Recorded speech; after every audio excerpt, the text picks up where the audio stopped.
country, if you don't have dirt under your fingernails, you must be a tourist. Hard work is a way of life in Texas, a perfect fit for NASCAR's Blue Collar Series. But with 4 drivers vying for the hardware, who will be the lone star?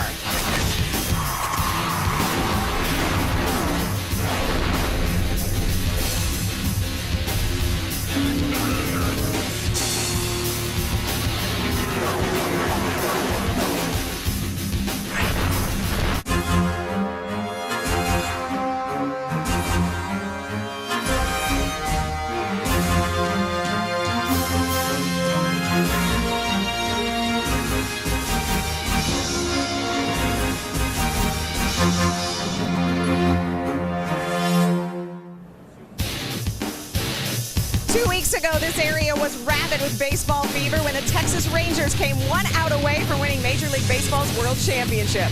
Now the attention turns from the diamond to the oval as NASCAR's championship hits the home stretch. The setup, presented by Polaris, is on. And the trucks are the leadoff batter. Hello, everyone. Welcome to the setup. I'm Krista Voda. It is a triple header weekend. All 3 series in town. Nationwide Series qualifying just wrapping up. The championship battle is thick across the board. But for the Truck Series, time is running out. Just this race and the season finale remain. And talk about building the suspense. Austin Dillon, our points leader, qualified on the outside of the front row, meaning only one driver was better.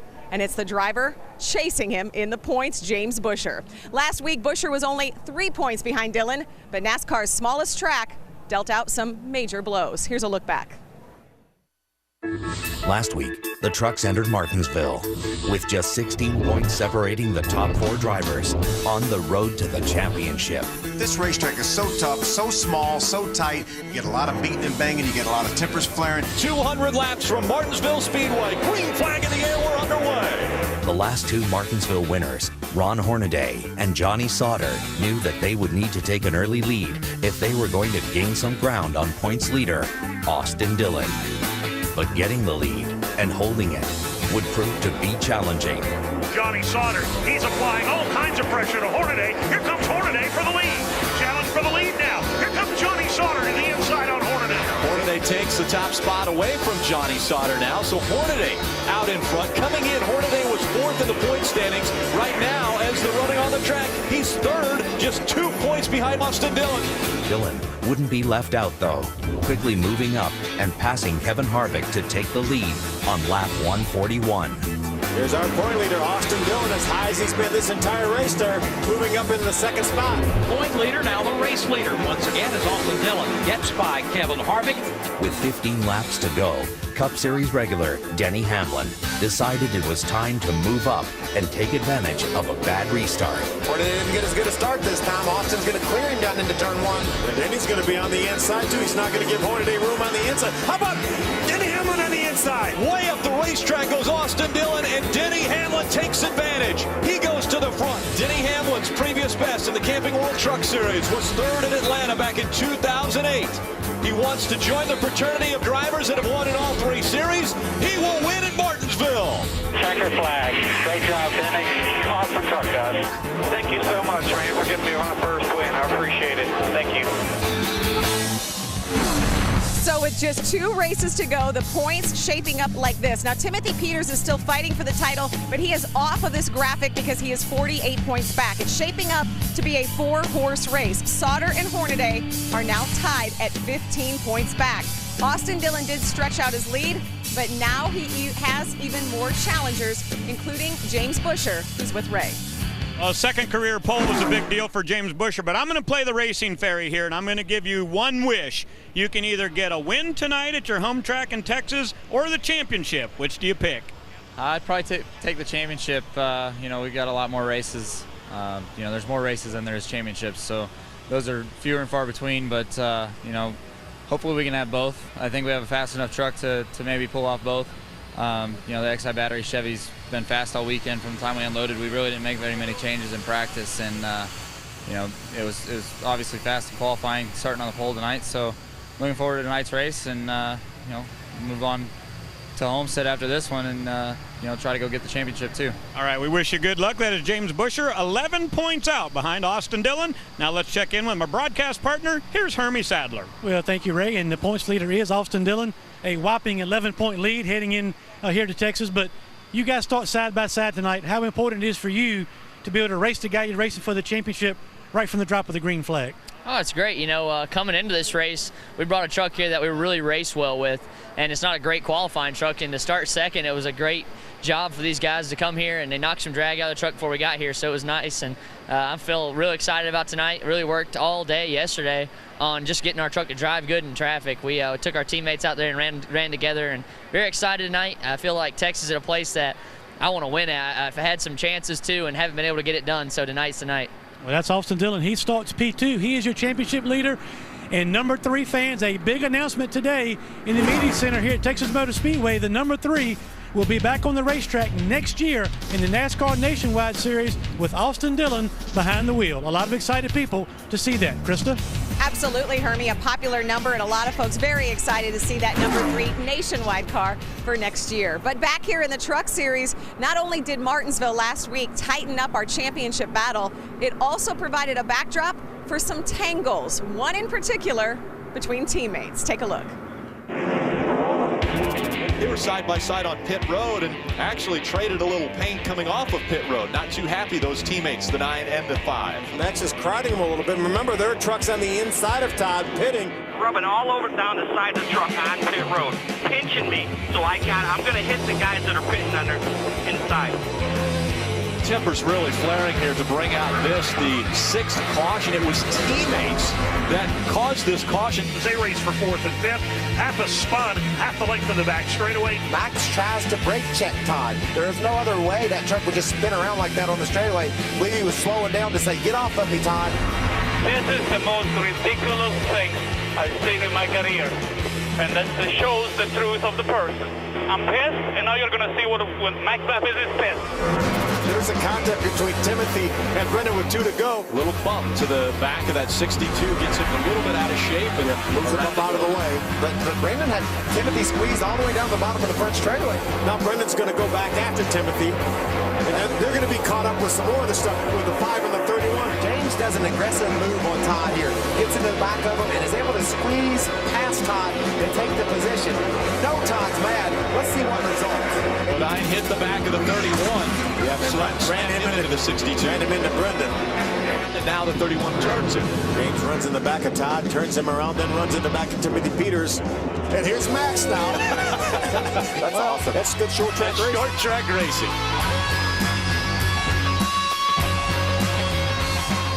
Well, a lot of fun hijinks there in Martinsville, and Max Pappas and Todd Bodine had a chance to do a little male bonding at the shop this week, I know. Absolutely. I'm just curious about, is this an item that is partially resolved, a little resolved, not at all resolved? Where does it stand? Racing, you know, those kind of things happen. You know, definitely I was not expecting Todd as a friend of mine, as my teammate, to crash me out in the race, but I'm sure that if he has to look back at stuff, he wouldn't do what he did. So for me, he's behind me. You know, I'm going out racing hard. It was just a big disappointment overall, but racing is racing. I'm not here complaining about it. Just we go ahead, and we're going to have a lot of fun here in Texas. And let me say first, hi to my family, Marco, Matteo, Tati. They're not here. I miss you guys a lot. You're awesome. You are part of my heart. And as I told you guys all the time, values are what are important things in life, and we have them all. And a good beginning to his Movember going right here for Livestrong. Krista? And Ray, he walked by me a few moments ago and said, this race is going to be crazy. Todd Bodine mentioned they're glad Martinsville's in his rearview mirror, especially when Texas is the next race. He has won here 6 times, but only once in November. It was 2005. The date was November 4th, same as today. But another driver who turned this track into his playground even earlier was Brendan Gaughan. Gaughan won here at Texas 4 races in a row. It was a clean sweep in 2002 and 2003. Brendan Gaughan was also in some of that Martinsville melee with Bodine and Pappas. Even so, he is one of the guys we are giving a thumbs up for moving to the front last week. Grant Enfinger started 29th, but was able to keep his cool and bring home a top 20. An Alabama native, we know who he's rooting for in college football tomorrow. Jason White, also starting towards the back in 26th, was able to drive it up to 15th. I mentioned Brendan Gaughan. Despite the trouble with Bodine, Pappas, and Peters, Brendan still finished in the top 10, his third straight top 10 finish. And Joey Coulter was the top finishing rookie, finishing 5th. It was his first top 5 since Iowa in July. More on the rookies still to come as we continue the climb here in Texas. The setup is presented by Polaris, the hardest working, smoothest riding off-road vehicles, now at your local dealer. Brought to you in part by Camping World and the Good Sam RV Club. Everything for the RV lifestyle, including RVs, accessories, warranties, roadside assistance, insurance, and more. And by Stable Fuel Stabilizer. When you store, start with Stable. All of the drivers love Texas Motor Speedway because it's big and fast and temperatures are cooling down. That means speeds are going to be going up. If it feels like the Truck Series was just here in Texas, well, it's because we were. It was just 5 months ago that the Truck shared this track with the IndyCar Series. That race provided what very well could be the best soundbite of 2011. Problem is, for one of our championship drivers, it came on account of a black flag. The answers of what happened are in the vault.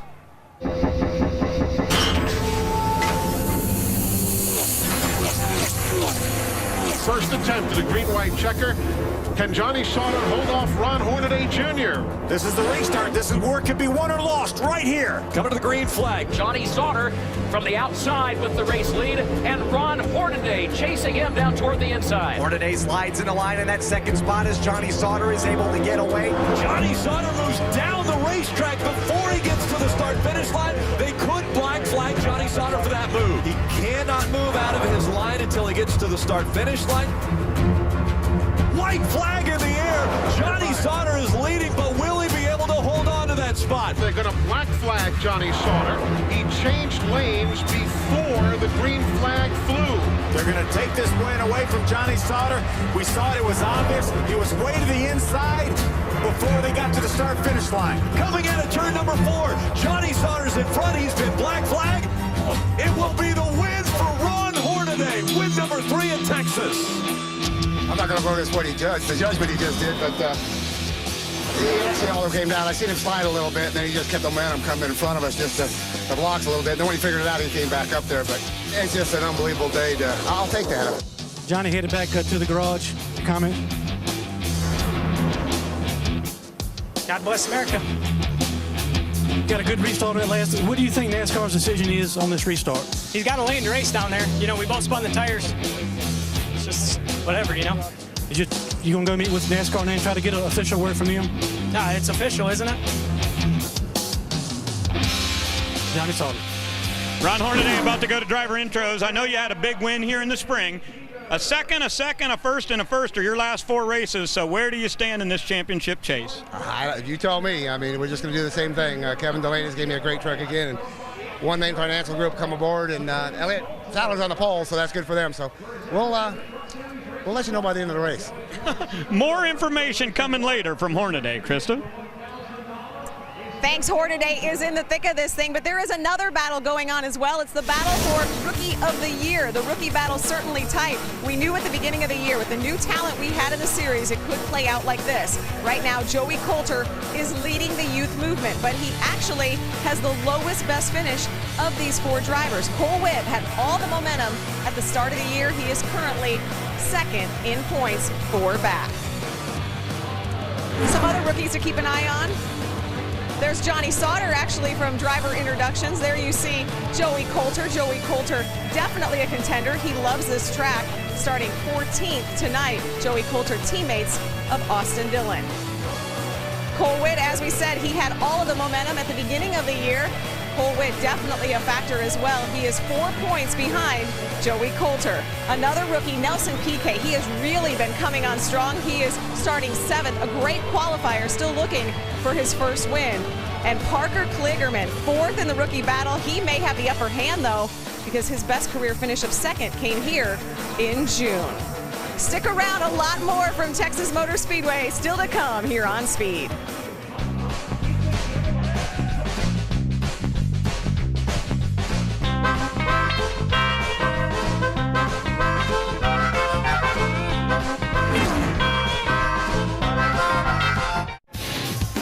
This setup is presented by Polaris, the hardest working, smoothest riding off-road vehicles, now at your local dealer. And brought to you in high definition by Funai. Funai, fun and innovative. Experience more at FunaiAmerica.com. Named one of the best sports towns in America, 2010, instead all eyes are on the Great American Speedway. Welcome back. NASCAR has been around for over 60 years, but the trucks are not even 20 years old. One of the men who helped create the series would go on to become a championship owner. And for over a decade, he was a staple in the garage. But where is Jim Smith now?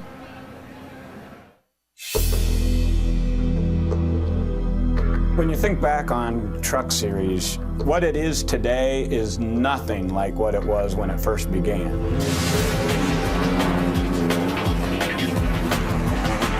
It was a vision that Jim Smith and a group of his buddies had. Truck racing came from 4 off-road enthusiasts, racing trucks in the desert. And we came up with the wild idea to build a truck to race in NASCAR. We wanted trucks to have a better platform to race on. Jim Smith made a trip down to Daytona and met with Bill France Jr. He said he had this idea of racing pickups. He said, Jimmy, you've spent too much time in Hollywood. And his answer was no. We built a truck, we went and tested it, took it to Daytona for the 500 and took it to the Circle Track show. And the next month, it was on every national magazine in the United States. And then Mr. France had Les Richter come out and visit us and say, maybe this kid from California is not so crazy after all. And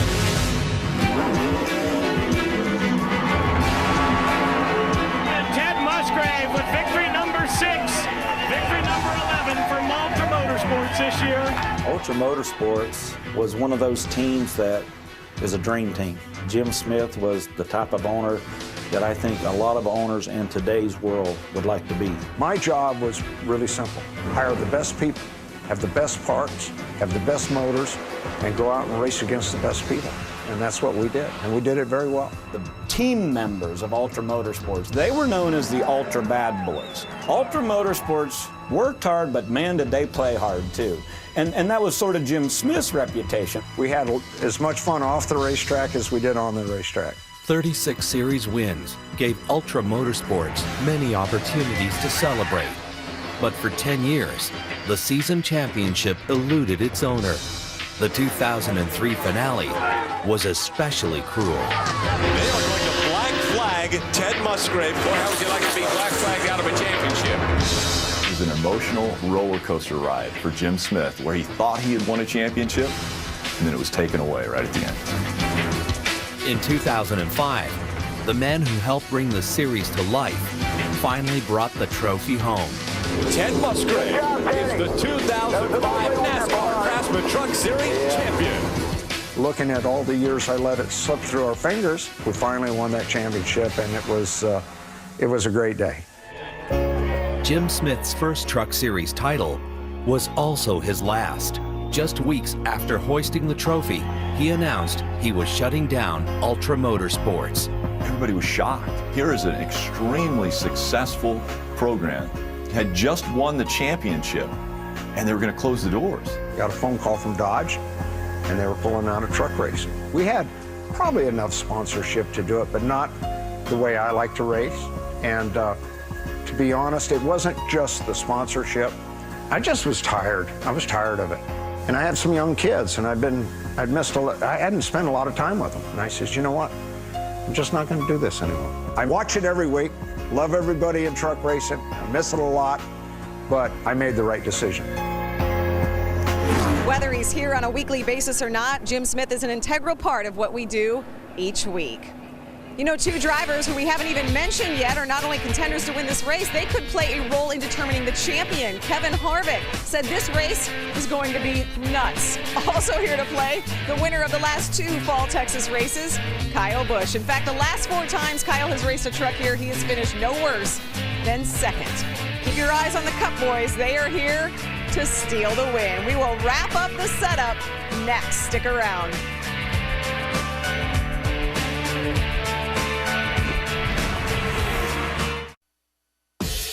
weeks, one of the tightest points battles in years comes to an end as the Camping World Truck Series heads to Homestead for its season finale. Dillon, Buscher, Sauter, and Hornaday have battled all season long, but in the end, there can only be one champion, who will claim 2011 as their own. Chris Devoda hosts the setup starting at 6:30 p.m. Eastern, followed by flag-to-flag coverage, only on Speed. I am so excited about our championship battle. I'm also excited for the menu on Speed on Sunday. Just turn your television to Speed and leave it there all day long. Well, back to this Truck Series race tonight. Want more intrigue? Austin Dillon is our points leader, but his worst finish of the year happened right here in June. James Buscher, his nearest competitor, on the pole. The WinStar World Casino 350K on Speed starts right now.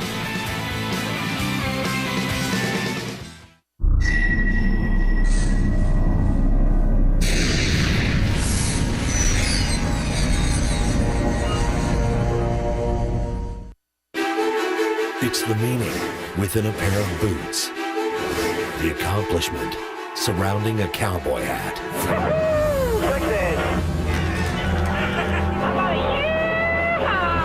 It's the disappointment in finishing second. Johnny Sauter's in front. He's been black flag. It will be the win for Ron Hornaday.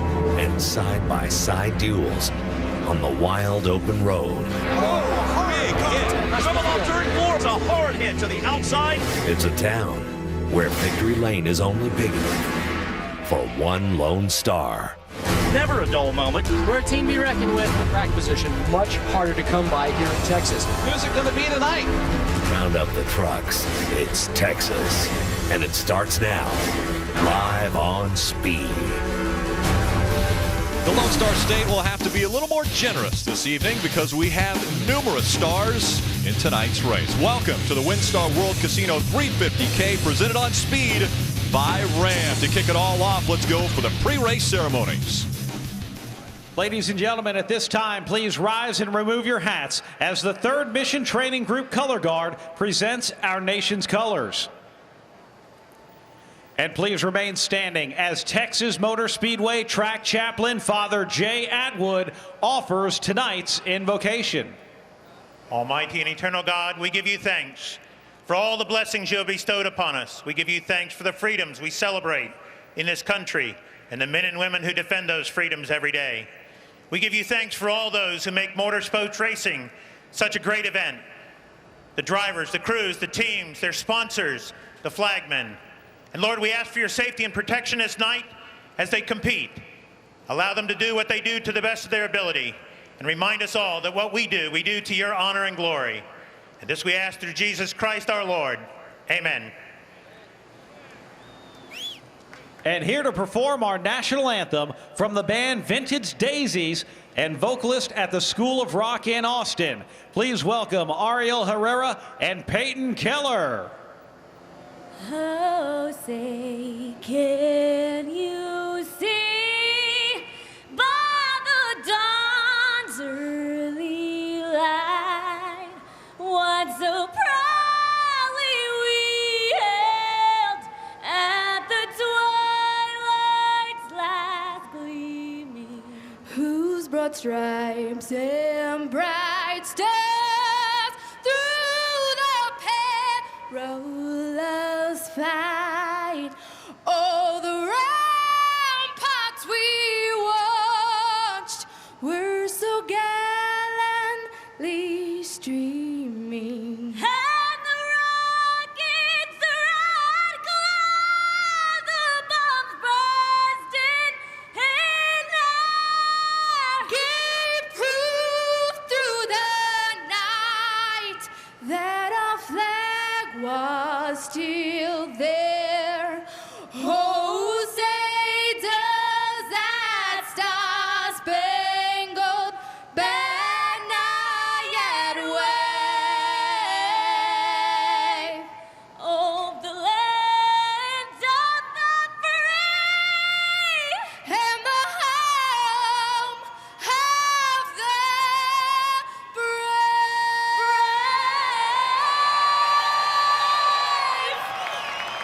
All right, let's hear it once again for Ariel Payton with that rendition of our national anthem.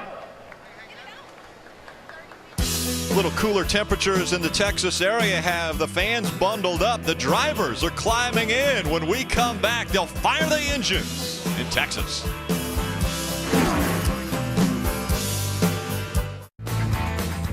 Welcome back to Texas Motor Speedway, the WinStar Casino 350K, presented on Speed by Ram. Let's get our storylines. We go back trackside to Chris Devoda.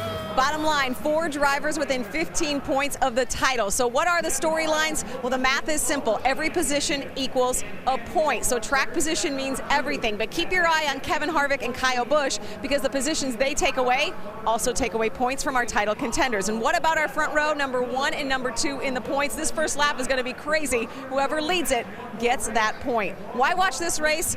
4 men are in for the fight of their life. Well, Krista, that is exactly right. Hello, everyone. Rick Allen, Phil Parsons, Michael Waltrip with you.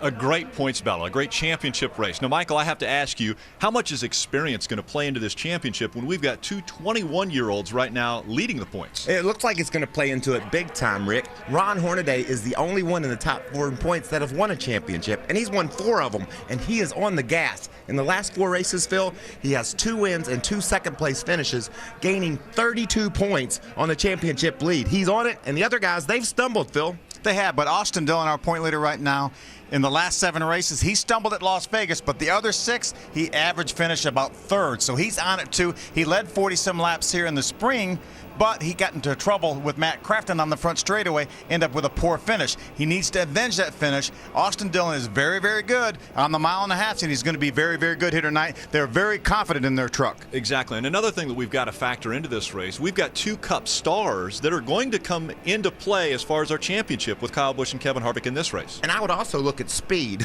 We've got the most speed anywhere right here at Texas. These trucks are flying, so it'll be intense. We know Kevin Harvick is a team player. He owns that truck around Hornaday's. If he has to give up a position for Ron Hornaday, he will do that. Kyle Busch has no such teammate. He's all in it for the win. Well, everybody's ready for the engines to fire, so let's go trackside for the command to get those engines fired up and get this race underway.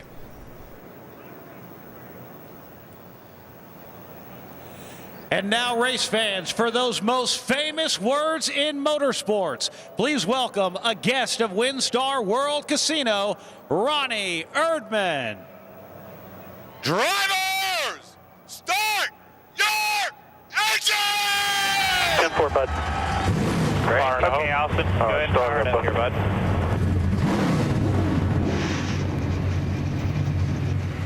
A very passionate command given, and 36 trucks come to life as we're getting ready for 147 laps at Texas Motor Speedway. Stay with us right here on Speed. The NASCAR Camping World Truck Series is presented on Speed by Ram. Designed, tested, and proven to be the best trucks we've ever built. Ram. Brought to you in part by Camping World and Good Sam RV Club. Everything for the RV lifestyle, including RVs, accessories, warranties, insurance, roadside assistance, and more. And in high definition by Funai. Funai, fun and innovative. Experience more at FunaiAmerica.com. A cool evening in the Dallas-Fort Worth area here at Texas Motor Speedway. 56 degrees, clear skies, no worry of precipitation. This evening, the forecasted low, 40 degrees. Very chilly here in Texas. Want to take a look at our Camping World track description and the particulars of this 1.5 miles. Talked to Johnny Sauter, a couple of guys down in the garage area. They said last night qualifying, right on the mat, drove around the bottom, said they felt like they're at Daytona. But Phil, when they start to attack these banks here, 24 degrees in the corners, things will get a little dicey when they start racing. Yeah, they think the racetrack will loosen up too, so that'll be a handful for these guys. 24-degree banking in the corner. They said the grip was crazy last night. Now let's look at our Ram race analysis. 36 trucks starting this one. The 28th race here at Texas Motor Speedway. 5 Texas races have been won by the pole. A couple of guys got this place figured out. Todd Bodine, multiple wins here, along with Brendan Gaughan. Yeah, he won 4 in a row. 4 in a row. 2002, 2003. We like to shine a spotlight on a few different drivers. This week we're talking about the 4 drivers that are right in the hunt for the Rookie of the Year. So starting us off with our Speed Spotlight, Ray Dunlap. Well, thank you, Rick. It has been an absolute blast to watch these four guys going out at this year. And at our earlier race in Texas this year, Parker Kligerman came home with a second place and followed it up at the next race in Kentucky with the same finish. And that has set him up for a great run at next year's championship. He'll have this sponsor, Cooper Standard, along with Reese Tow Hitch, Draw Tide, and Mopar. They just announced it. He'll be back next year, and that's good news. Hermie? Well, Ray, another rookie driver that has really made strides on the racetrack this year is Nelson Piquet Jr. He is 12th in points, 4 top 5, 8 top 10 finishes. He qualified 7th for tonight's race. He's still waiting for that one breakthrough victory. Now, as it relates to 2012, he has not announced his plans, but the rumor mill says that he may end up at Turner Motorsports for a run to the championship next season. Phil? For me, I want to take a look at 20-year-old Alpine, California driver Cole Witt. He comes from an open-wheel background, but last year he made the transition to stock cars. 4th in KNSD East points last year, finished second 3 times, didn't get that win though. But he won the pole this year at Darlington in his 4th career start at the very difficult Darlington. Finished a career best second at Dover just a few weeks after that. He's second rookie year points, only 4 points behind right now. He's going to make his Cup debut, attempt to make his Cup debut next week in Phoenix with a Red Bull team. And he will start his Fuel Doctor Chevrolet from the 18th spot, Mikey. Phil, our Rookie of the Year point leader is 21-year-old Joey Coulter from Miami Springs, Florida. Joey hit his stride 8 races into this 2011 season, reeling off 7 straight top 10 finishes, including 3 top 5s. One of those top 5s came right here at Texas. Another top 5 last week at Martinsville gives Joey that 4-point lead you're talking about, Phil, coming in here to Texas. Joey will start 14th tonight in his Richard Childress Racing American Eurocopter Chevy. One of the best rookie classes probably in the history of the NASCAR Camping World Truck Series. Again, Coulter leading it with 2 races to go, but a very tight battle between these top 4. Got 4 guys battling for the championship. They're tight. We got 4 guys battling for the Rookie of the Year point title. That's cool. We got a good battle here. Numerous ingredients go into winning a race. Ray Dunlap, what are the Walmart recipe for success ingredients? Well, Rick, I think you got to talk about crew chiefs. And over the last 2 seasons, Eric Phillips has been the man. Last week at Martinsville, he won with Denny Hamlin. That became the 7th driver for him to get a victory with. His career total stands at 26. That's 1 away from his boss, who is Rick Wren with 27. Eric Phillips has Kyle Busch behind the wheel this week. And at Homestead, I think a new record's about to be set. Hermie? Well, Ray, the Camping World Truck Series continues to get strong with exciting new talent coming into the series. Ty Dillon, the 2011 ARCA Racing Series champion, announced that he will be full-time in the Camping World Truck Series in 2012 out of Richard Childress Racing. You can see him celebrating his ARCA Series championship this year. He brings the Dillon name, tremendous backing from RCR, and a lot of young blood into this series. We'll see if he can turn that potential into performance. Rick, a champion. Thanks, Hermie. An amazing bloodline there for the Dillon family. Richard Childress' grandsons have had amazing success and potentially could have a champion in Austin Dillon. It all depends on the last 2 races, and we're about to get underway with the penultimate race of the 2011 season. Bringing the field to the green flag, James Busher, Austin Dillon, green flag in the air, we're underway. Keep an eye on that truck outside row number 2, Kyle Busch. Normally a very good starter or restarter. In this situation, he's on the high side, following behind Austin Dillon. But when they got down to turn 1, Rick, none of them let off. There wasn't any way for Kyle to make any ground up because everybody was right on the gas. Making a move, Justin Lofton in the 6 on the bottom of the racetrack moves up. He gets by Nelson Piquet Jr. as well as Hornaday. Yeah, Piquet Jr. didn't get a very good start. He's got her wound up now. We also know he's a cat that likes to run up top of the racetrack, so that groove could be good for him tonight. Piquet moves up already. James Busher gets that all-important 1 point for leading lap number 1. Busher out in front. Austin Dillon slides up behind him in second. Then it's Kyle Busch in the 18.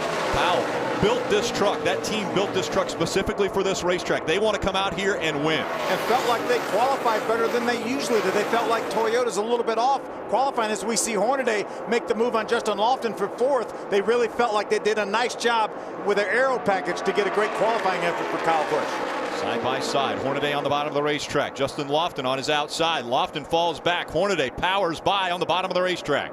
Piquet is going to try to follow as well on the inside in that 8 truck. See Kevin Harvick right behind that side-by-side battle in the 2 truck.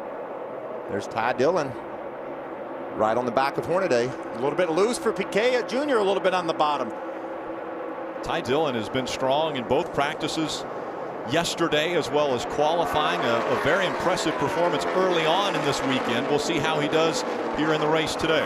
And it's so nice, as Hermie mentioned, already the ARCA Racing Series championship in the bag. Come out here and have a little bit of fun.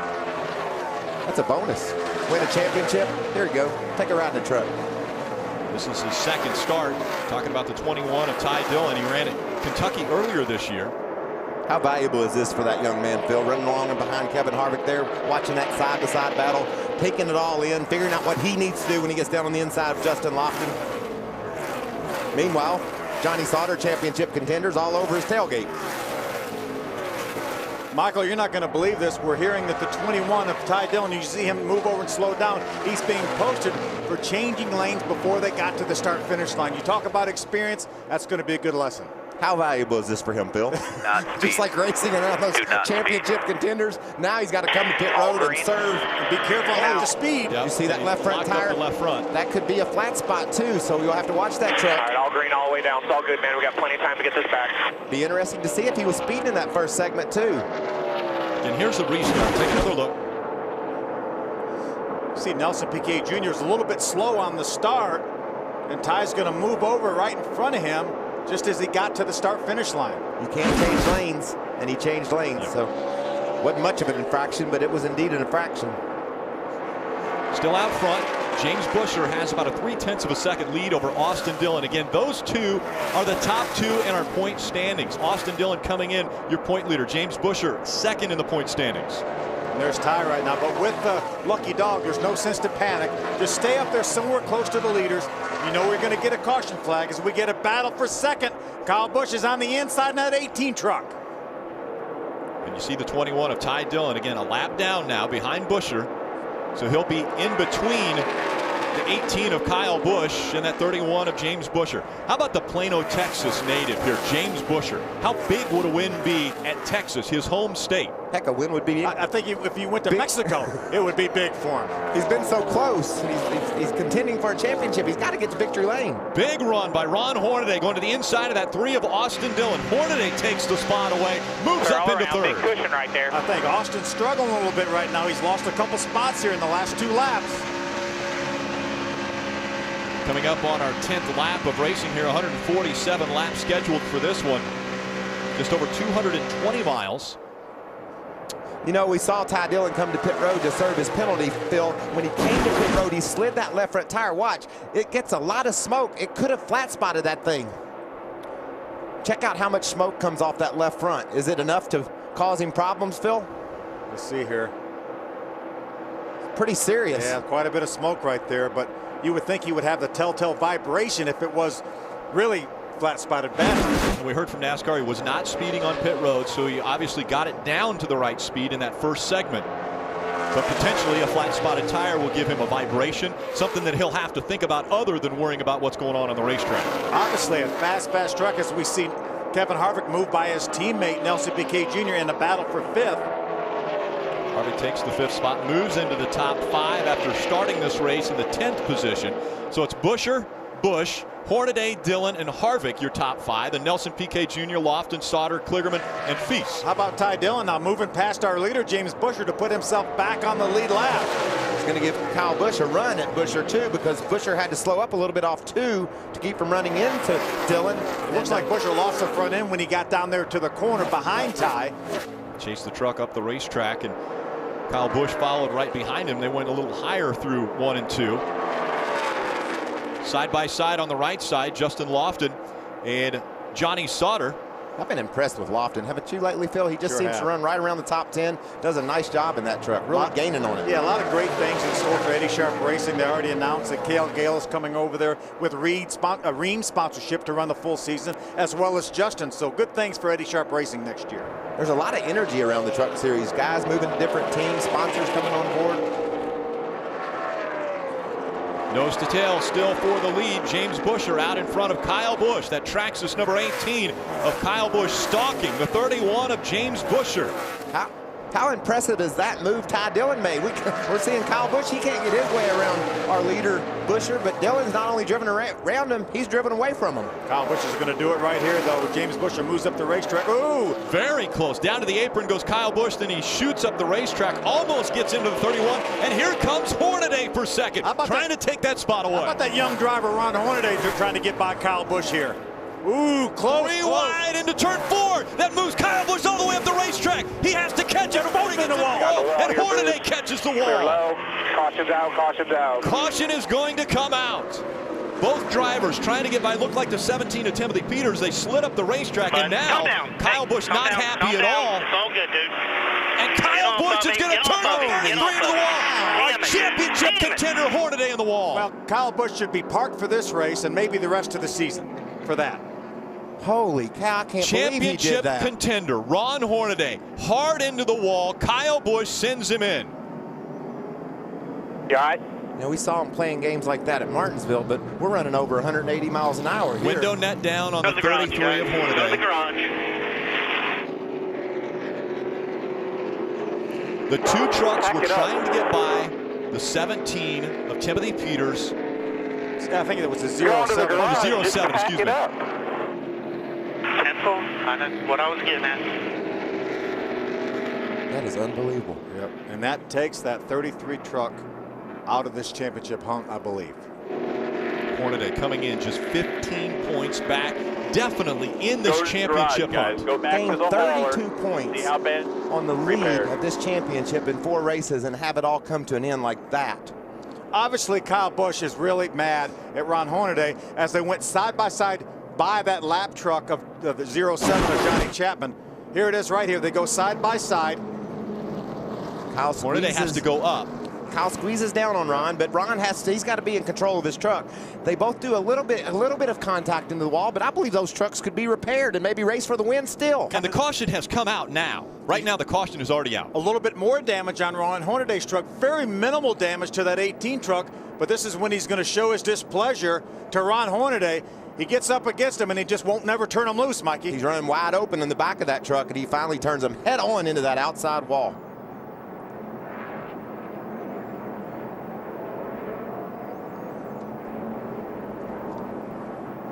I don't think NASCAR is going to, I think this goes beyond a little bit of have at it, boys. Oh, it's definitely way past that. That truck's running 130, 40 miles an hour when it hits that outside wall. Look at that thing jump up off the ground. Look at all the damage to that 33 truck. Later parts of the season, teams always bring extra parts, spare things, but this hit is so massive that the front clip has to be bent. Everything underneath that hood damaged beyond repair. He's out. He may get back on the racetrack and gain 2 or 3 positions. I don't think he's going to do that, Phil. I think that truck's probably ruined. This is the beginning of it. They go by. You see Johnny Chapman all the way down on the bottom of the racetrack as far as he can go. They're battling for second place right behind our leader. Hornaday gets a little bit loose. He runs Kyle up into the outside wall. He makes contact with the outside wall. And then they get down to the other end of the racetrack. There you saw the yellow lights. They came out right away. And again, not much damage to either truck. Both cosmetic, could have been worked on. You can see how tight Kyle is on the side of Ron. He gets loose when he goes around Johnny Chapman, pulls the air off his truck, and they both go into the outside wall. And I guarantee you Ron has no idea what's fixing to happen. We got trucks on pit road. Again, the 17th lap of this 147 lap race, and a shocker early on in this one. James Busher gets the first pit stall. Looks like fuel only for a number of trucks. A little bit of a chassis adjustment on the 3 of Austin Dillon. Fuel only for Kevin Harvick as they race off pit road. James Busher looked like maybe Austin Dillon may have won the race off pit road. See tires going on Jason White's gunbroker truck. Ooh, Parker Kligerman pulls out in the middle of traffic. Interesting to see if Austin did get that lead. You talked about his truck was fading a little bit, Phil. He didn't have the truck he wanted early in the race. They made a chassis adjustment, and then if he could grab the lead off pit road, that's going to be huge for his championship hopes. Here comes Ty Dillon off of pit road. Again, Ty Dillon potentially, he had raced his way back to the front, so he was on the lead lap, didn't have to worry about getting the lucky dog. Now you see the 18, that's the truck driven by Kyle Busch. NASCAR has said the 18 and Kyle Busch parked for the race, and Kyle Busch and Eric Phillips, you will need to report to the hauler, the NASCAR hauler, at the conclusion of this race. I'm speechless. At Martinsville, we saw tempers flaring. At a short track, you've got a little bumping and banging. We come to a big racetrack like Texas Motor Speedway, where we have seen speeds upwards of nothing we've seen all year long. The fastest racetrack we go to, and now we have Kyle Busch retaliating on the 33, upwards of 150 miles an hour. Saw Ron get loose right there. Made some contact. This is turn 1 and 2 here. And they send him into the wall. 3 and 4. Ron Hornaday, Kyle Busch involved in our first caution of the evening. Welcome back to Texas Motor Speedway. Ron Hornaday just out of the Infield Chaos Center. I want to show you some video, Ron. Tell us first what happened under green and then what followed up after the caution came out. Oh, under green, I knew that, Kyle knew there was a lap in there too. I moved up on the straightaway. He stayed on the corner panel, and I don't know. We just touched a little bit, I guess. I don't know. But he knows I'm going for a point still. I don't know why he didn't do it. But anybody got a cup car, he'll never win a championship again. I mean, this is just stupid. I mean, he knew what I was going for. He knew I was there. He had to lift too. I mean, if I'd have lifted, I'd have hit the back of the slower car, slower truck, and it would cause a big wreck. But he just drove me in the fence. I mean, he just ruined a perfectly good race car.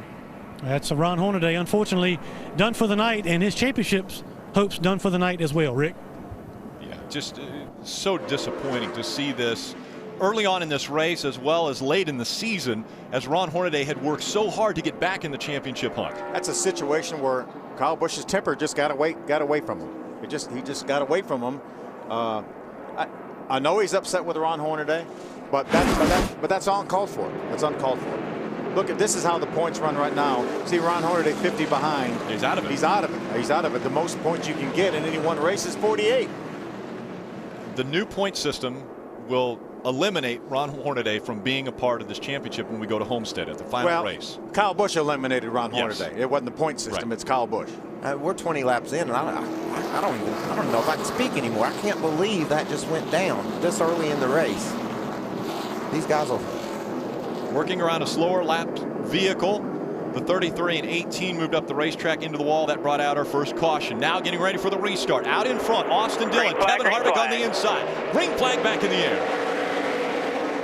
See Kevin Harvick pulls dead even with Austin as they enter turn number 1. As you said, Michael, they'll run through here wide open.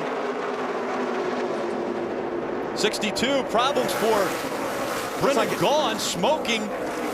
Is that a right front? Yeah, come on down. Where's that engine? Engine related, I believe. Looks like Phil. engine. Yeah. So the caution comes out once again. Transmission exploded in my hands, he said. Wow. Maybe going through the gears, I mean, I didn't over rev it or nothing. RPM 8,600. Watch another truck hit him in the back when it happens. A little bit of damage right there from the 20 of Johanna Long.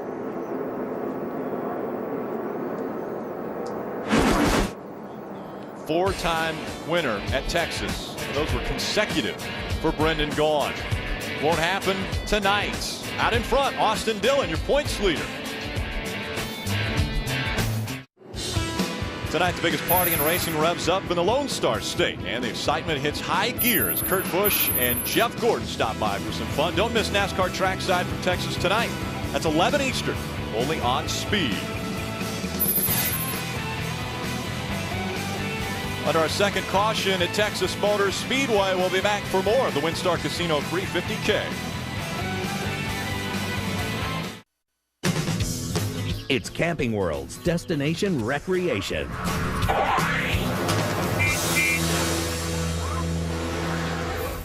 You know, folks, I don't think I have to make you a list of all the times in your life when it might have been convenient to have a little bit of portable power.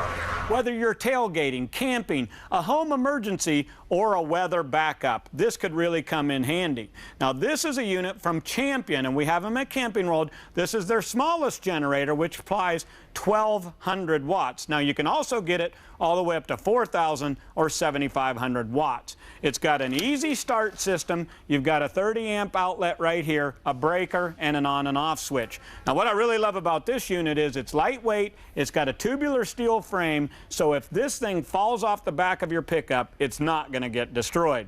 Now, if you come to Camping World, we've got this full line of Champion and also Honda EU generators. So whatever your portable power needs are, Camping World has your solution. Well, today in Texas, it would be to get a heater going in a lot of these campers and RVs that are parked in the infield and just outside of Texas Motor Speedway. Need to get on a heater. How about a little Twitter update now? This is Max Pappas' wife. Glad to see Ron Hornaday's okay, dude. Kyle Busch needs some psychiatric help. There's a lot of things going on Twitter today, and this is going to add to it. Pretty much exploded, didn't it? Yeah, biggest story, obviously, of the night. This is what they're talking about. Kyle Busch, after the caution came out, intentionally puts the 33 of Hornaday into the wall. That could be the biggest story of the year. I mean, taking a guy out of the championship battle. NASCAR immediately parks the 18, says you are definitely done for the evening. Crew chief driver will have to report to the NASCAR hauler at the end of this race.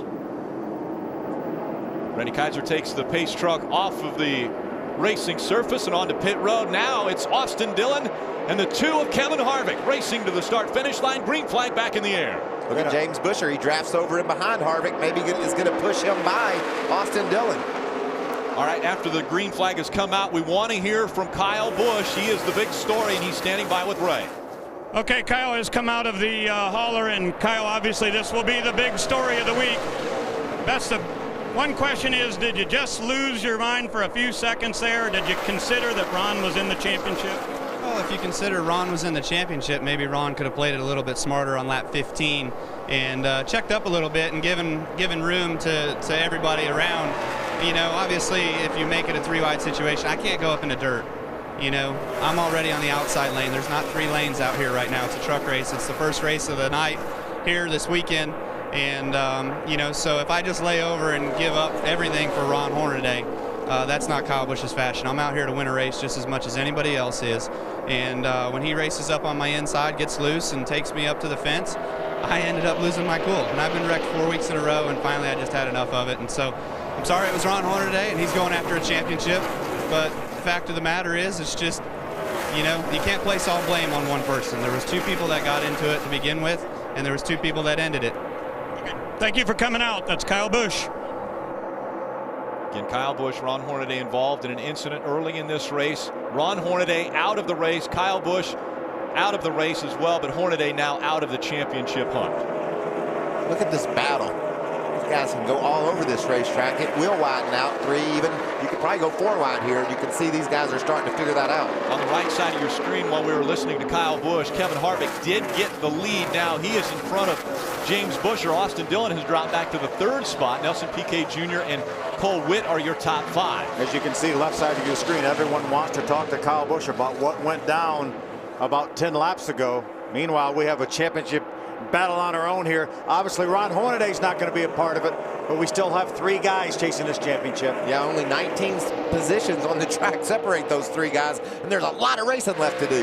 Right now, Johnny Sauter trying to get one of those positions. He's 3rd as they're running on the racetrack, and he's trying to get a spot away from Timothy Peters in that 17.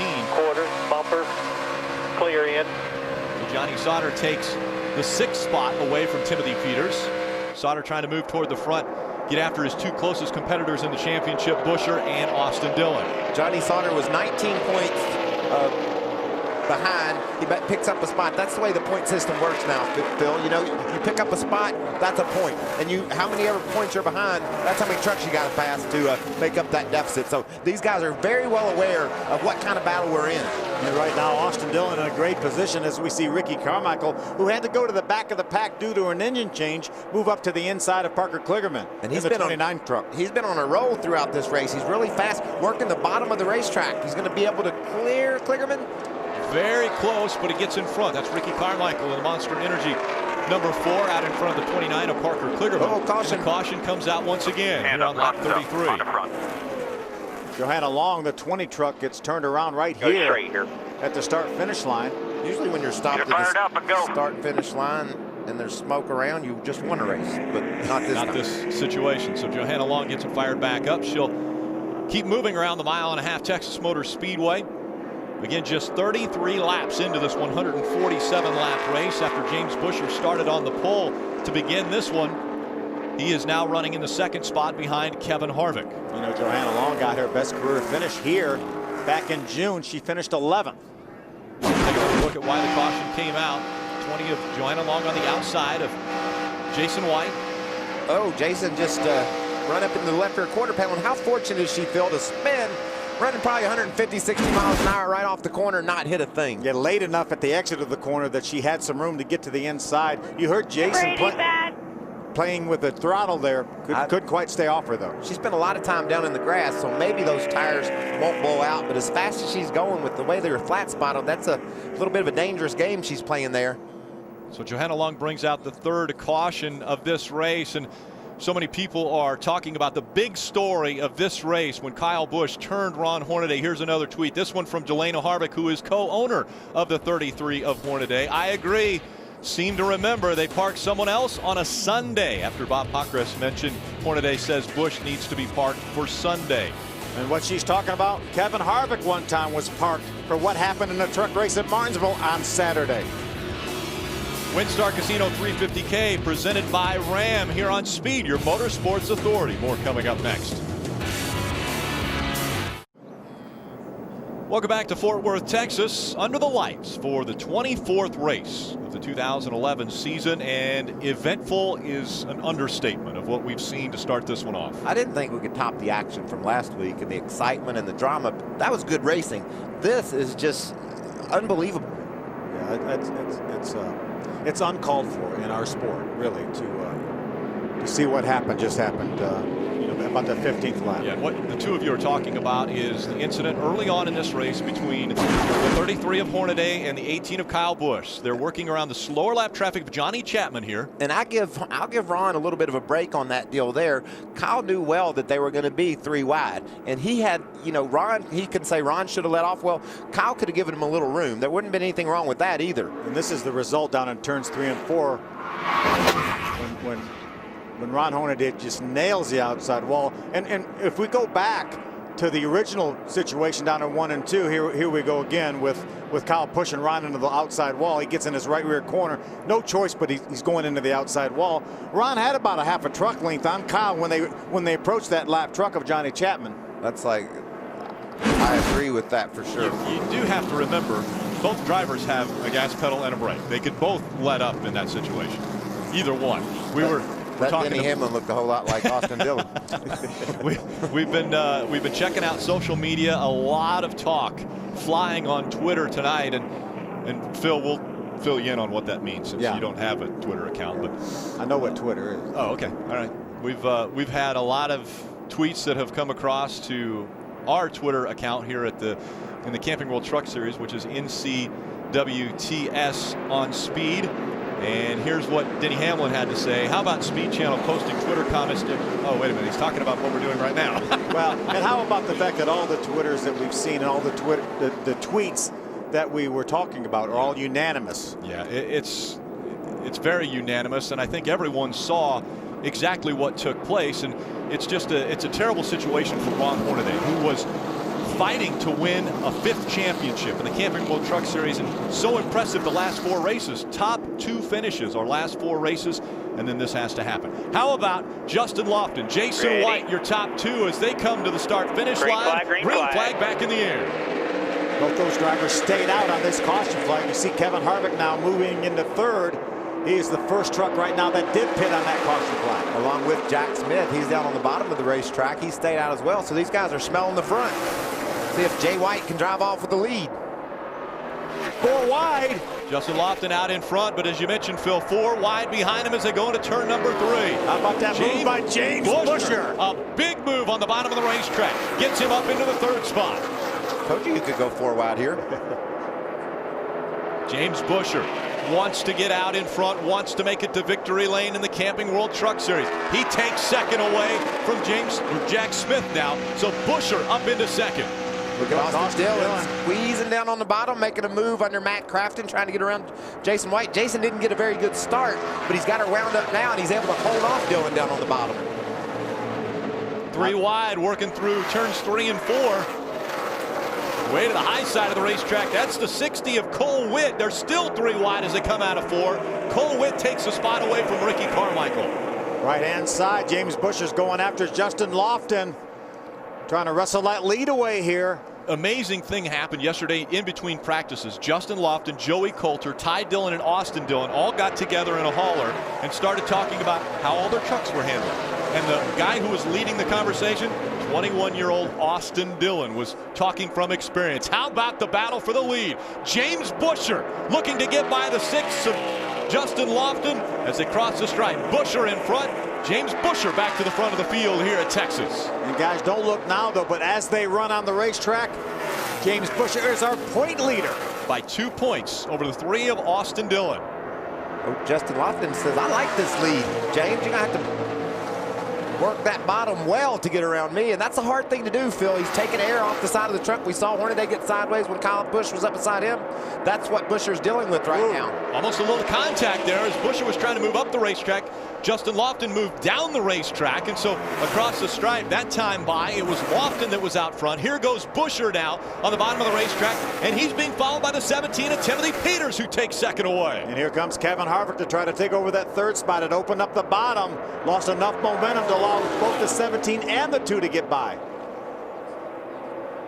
Justin Lofton led the last lap, but this time by, it's going to be that 31 of James Buescher out in front of the field here in Texas. A little bit of debris on the racetrack there. Somebody just ran over it. Looked like Austin Dillon ran over it. I didn't know if that may be a piece of tire or something like that. Wasn't sure what it was. Like almost a plastic bag. Right on the 3. Right in front of him, Johnny Sauter again. The points battle tightening up. 16 points separate the top 3.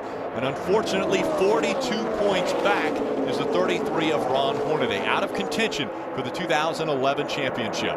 What about how competitive Jack Smith is? That's cool to see him running up in the top 10. Hadn't seen him up there much, and hanging right in beside Joey Coulter there, running side by side with the guy that was the point leader coming here. He's now not the point leader, but we're going to have that a lot over the next couple of races. Yeah, Jack had an 11th place finish at Atlanta, his career best, so he did good on a 1.5 miles. Ty, give that 66 some room up there against the outside wall. Riding along with Todd Bodine, 6-time winner here at Texas Motor Speedway. Did you hear that, Phil? Down into turn 3, barely off the gas and right back wide open and making it work too. Drives around the 66 truck. Now he's going after Miguel Paludo. Yeah, Ross Chastain's in the 66 again for his, I think, 3rd or 4th start in that truck. See, off the throttle a little bit, just briefly. Barely out of the gas. We see Cole Witt making the move by the 88 of Matt Crafton, and a big run by Johnny Sauter. He'll go by his teammate. Still there. So Sauter working the bottom of the racetrack, trying to get by the 88. Bobbled by the 23 of Jason White. The 13 and 88 have to make room, and it looks as though Johnny Sauter is going to take advantage of that bobble and get by the 23. You know, Michael, a lot of the crew chiefs thought this racetrack was going to loosen up here as it cooled off, and it sure looks like some of these guys have their hands full. Carmichael to the bottom of the racetrack, just in front of that 23. You know, as fast as we run here, Phil, and you get another truck around here, it changes the way your truck handles. It might get to start to lose the front end a little bit and push. Next thing you know, here comes the back end. So trucks running around you really upsets the way your balance works. And that was the one thing that was prominent in that conversation that I was talking about between Austin, Ty, Joey, and Justin, because the 4 of them were running together on the racetrack saying, when you come up behind me, my truck gets incredibly loose because you're taking the air off of my spoiler. So a lot of lessons learned yesterday. James Buescher, the teacher tonight. Sunday with only 3 to go in the Chase NASCAR race day thunders into Texas. Denny Hamlin joins us live. We'll show you how Martinsville shook up the championship battle. NASCAR race day built by Home Depot Sunday at noon, live on Speed. Out in front of this field, James Busher has a 1.8 second lead over Timothy Peters running second. Then it's Kevin Harvick, Justin Lofton, and Cole Witt, your top 5. Sauter battling for that 5th spot, running in the 6th position. Austin Dillon running 7th. Joey Coulter, Carmichael, and Crafton are your top 10. You know, Austin's passed enough trucks now that if the race ended right now, as they run, he's back at the point leading by 1 point over James Busher. And he and Johnny Sauter have driven up on the back of Cole Witt. See if Johnny can get a run on the outside of him here. Austin was down on the inside of Johnny Sauter. He couldn't make it work, and Johnny just drives around the outside of Cole. So maybe Austin should go up to the top and see what he's got up there. Looks like he's going to look to the inside of Cole Witt. Going to follow him down the backstretch right now. Johnny Sauter moves up another spot into that 5th position. Austin's going to stay on the bottom. Cole moves up the racetrack a little bit.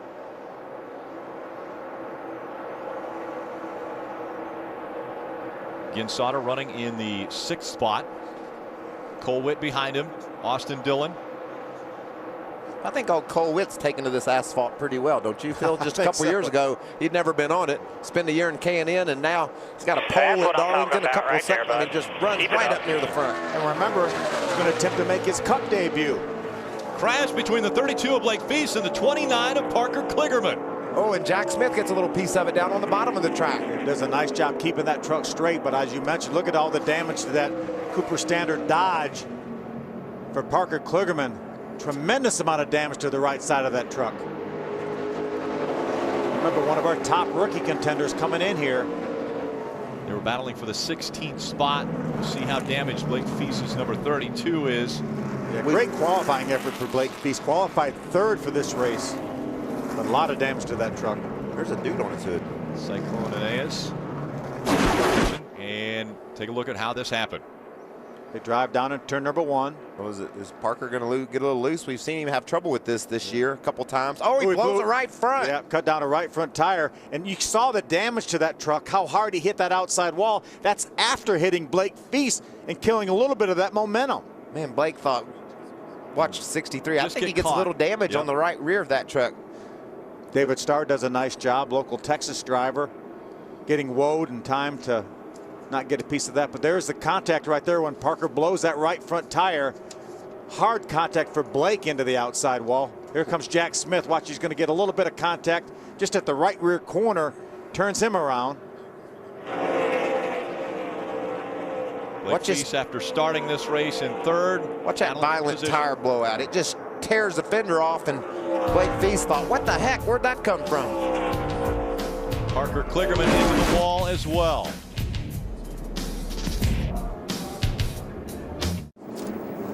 Speed's coverage of the NASCAR Camping World Truck Series on Speed is brought to you by Las Vegas Motor Speedway. NASCAR returns to Las Vegas. Get your tickets today at lvms.com or by calling 1-800-644-4444. Brought to you in high definition by Funai. Funai, fun and innovative. Experience more at FunaiAmerica.com. And by the YTI Career Institute. Get hands-on career training at the Motorcycle Technology Center. Biggest story of the night coming on lap 15. 18 and 33 trying to get by the 07 of Johnny Chapman. Up the racetrack goes the 33. A little contact's made. You can see both trucks get into the outside wall, but not enough damage to those trucks, I don't think, that they couldn't have come back and had a good competitive run. Maybe even more, and I don't know if there's enough damage there to really hurt those trucks. You couldn't even hardly tell the damage to the 18 truck until this happened right here. Kyle Busch into the right rear of the 33, turns him into the wall. Both trucks pretty much destroyed. The 18 told by NASCAR, you are no longer able to go back out on the racetrack. You are parked. And the 18 driver and crew chief will meet with NASCAR officials after this race. How about this one? A fan of Kyle Busch says, I'm disgusted with his actions. So dangerous and stupid loss. A lot of respect for him tonight. Again, that one being Twittered to us at NCWTS on Speed. I made the word, I said unanimous earlier when I said, you know, people talking about how bad that was. Somebody said, well, you're not reading them all. Well, it should be unanimous. Yeah, it's pretty close. Pit road still closed here at Texas. When they come back, they'll hit pit road. We'll be there for it.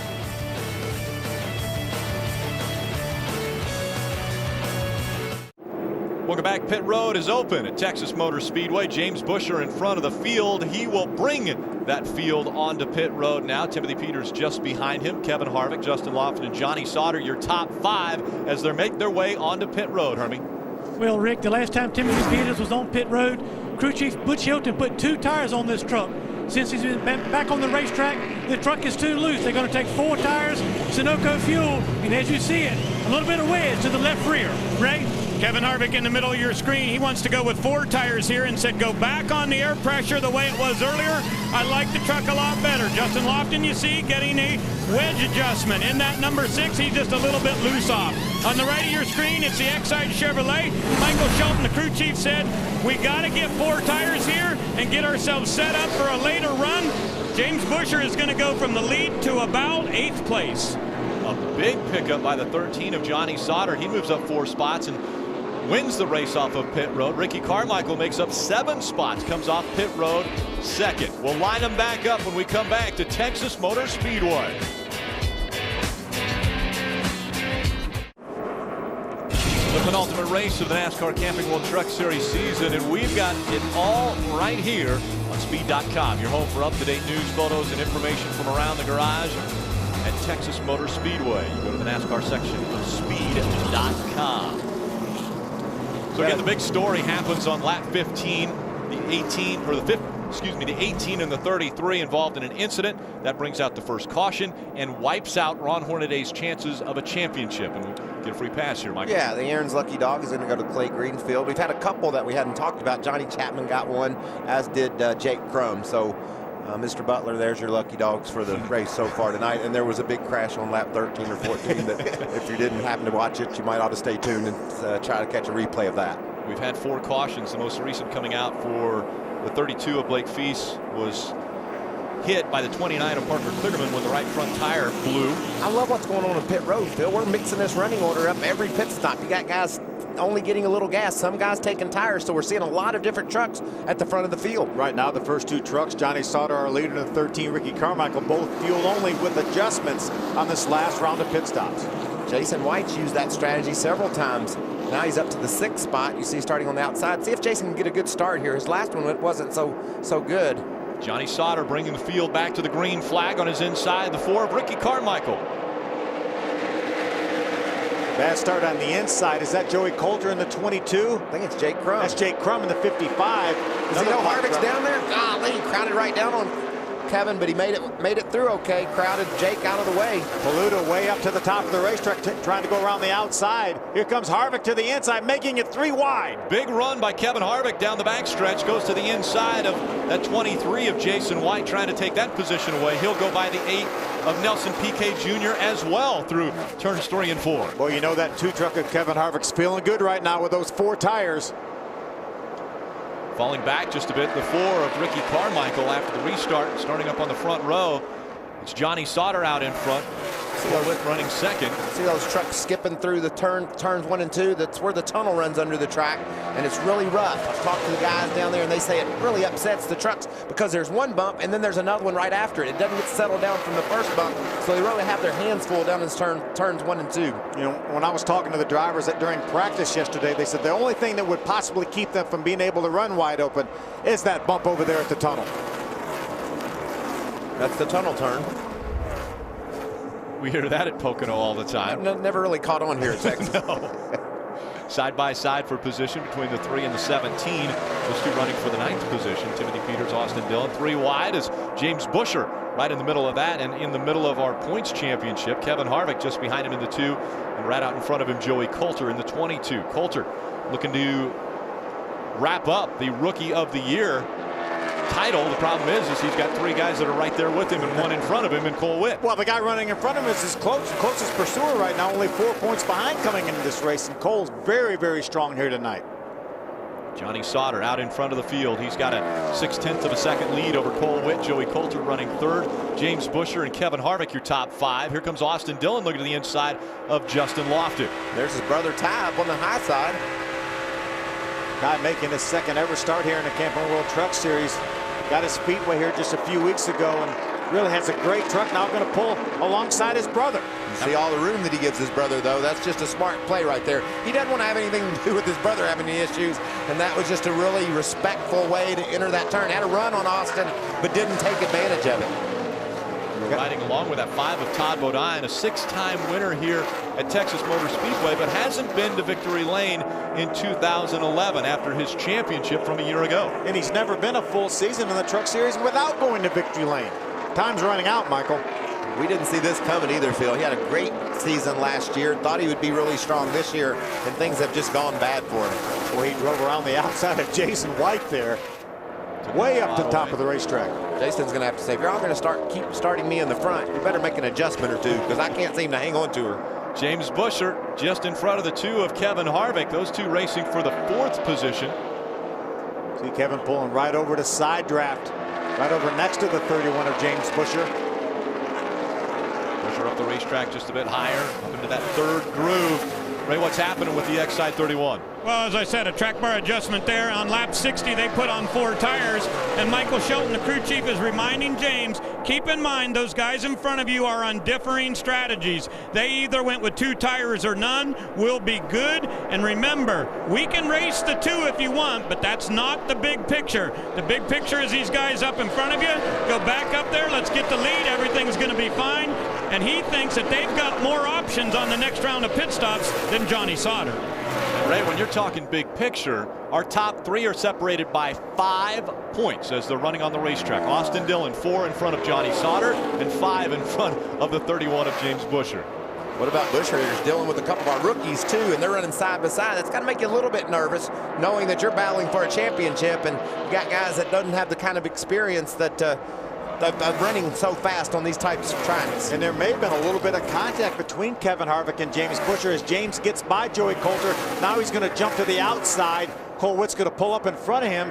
Kevin Harvick now side by side with Coulter. I love looking at those trucks running down the straightaway. Look like vacuum cleaners. The front's all pinned down and the back up in the air. Makes you want to go fast. Remember Martinsville last week, those splitters were about 5 inches off the ground with so much horsepower and torque coming off the corners. It's about the opposite, wasn't it, Phil? The back end was down and the front was up, and here we got them looking all aerodynamic. You see James Busher's really got a fast truck. He can make a move on Cole Witt, but he gets cut off. Watch this just about a lap and a half ago as they were coming down the front straightaway. Watch Kevin Harvick as he exits the corner.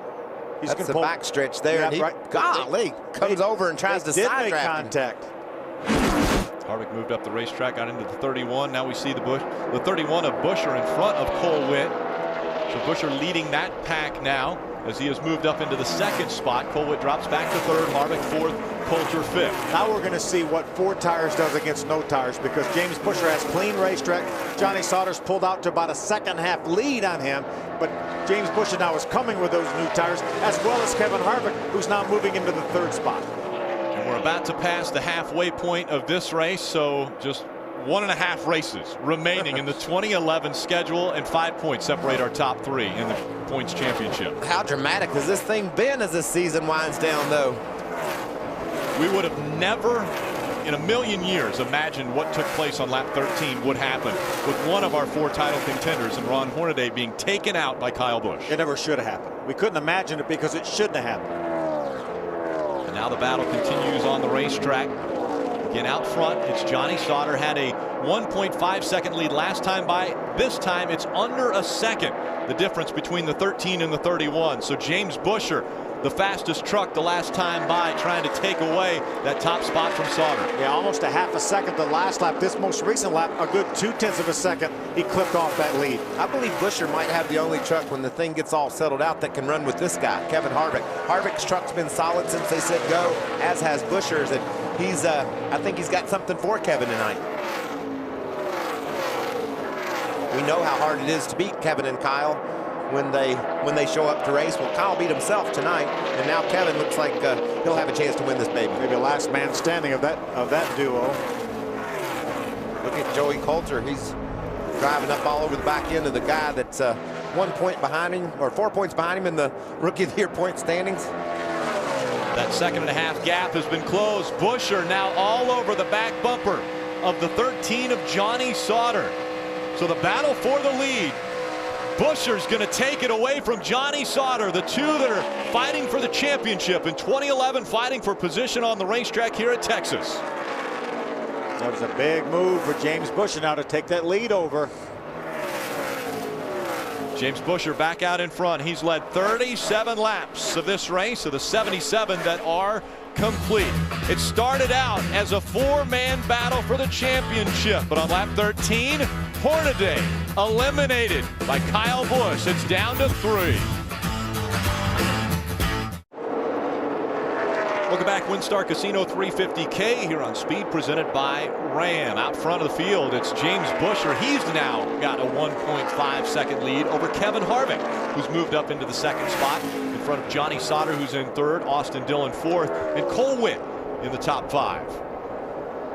James Buscher just adding to his lap lead total here. If he could get that bonus point as well, could loom large. And what a story it would be. James Buscher potentially gets his first ever win in the Camping World Truck Series here in his home state, and would potentially move into the lead for the points race, and didn't compete in one of the races already this year. Yeah, that's incredible. And right now, this year is gone. None of that would surprise me at all. The big dramatic stage that Texas is for James Buscher, getting a win here, I can see that happening. You know, we talk about bonus points too. James Buscher has 8 less bonus points this season coming into this race than Austin Dillon does. Ron Hornaday had the most at 23, but he's out of it. He's out of it. 46 points back as they're running on the racetrack. Hornaday will be scored 34th in this race, as we have about 10 trucks already off the racetrack and out of this race. How about that young man in the 21 truck, Ty Dillon? Austin, we've been talking about his younger brother Ty. A great run, went that lap down early for a penalty on the initial start, came back out, unlapped himself, came right back around, back up into the top 10, now just drove around the outside of Timothy Peters to move into the 7th spot. He drove around James Buscher. Not many people have been able to do that here tonight. He drove around Buscher, got his lap back, and now he's battling, trying to get up toward the top 5. He has a better truck right now than those two in front of him. Joey Coulter in the 22, as well as the 60 of Cole Witt. An amazing experience that this young man is getting, because he's running the full season in 2012. So a lot of experience on racetracks that he's going to be running next year. He already ran Kentucky. He's running here, obviously, at Texas Motor Speedway, where we run 2 races a season. I'm glad he gave Joey Coulter a little bit of room coming off of 2. Another great decision he's made. We've seen him make a few of those. Really fun to watch a rookie who's got a good head on his shoulders. Like you say all the time, Phil, those Dillon boys, they've got a lot of coaching, a lot of smart people that work around them, but you can't coach somebody that doesn't have the brains or the talent to go do the job, and these kids can get it done. Pulled all the way back up to the back of that 22 was Ty Dillon in the 21. Had a pretty good run on him, and now they fall back in line, and we see Joey Coulter now move to the inside, trying to get by that 17 of Timothy Peters. We got great camera shots here at Texas. It's fun to see the move that Coulter made down the back straightaway. He just shot to the inside of the track to try to get around Peters. And these trucks look so good at nighttime, too, under the lights here at Texas. Great facility here. Eddie Gossage, the president of Texas Motor Speedway.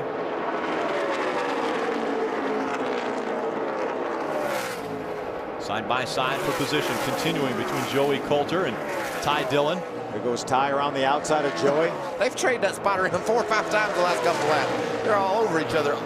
Ty Dillon was up on the back of Cole Witt just a lap or 2 ago, and then he found himself behind all 4 of them. Well, when he 3 of them, excuse me. When he gave Joey Coulter some room coming off of 2, that gave Timothy Peters the momentum to get by both of them. Look at the run he's making on Timothy now. Going to look to the inside into 1. You know, with spotters these days, whoa, tough row to hoe down there on the bottom. With spotter these days, if you're the lead truck and somebody looks to the other inside, you better assume he's going to go there, because the driver that is trying to make the pass assumes that the guy he's trying to pass knows he's there. You better leave the door open a little bit, especially if it isn't getting down to the end of the race. If you maybe try to cut someone off late in the going, but that usually doesn't work out too well. There goes Joey again around the outside. He got a good run off of turn number 4. Is going to pull around Timothy Peters to the outside. Running that higher line, trying to get by the 17 of Peters. These guys are allowing the 6 of Justin Lofton, who slides sideways up off of turn number 2, to catch up. Closing the gap now is Ty Dillon running the higher line here on the 1.5 miles.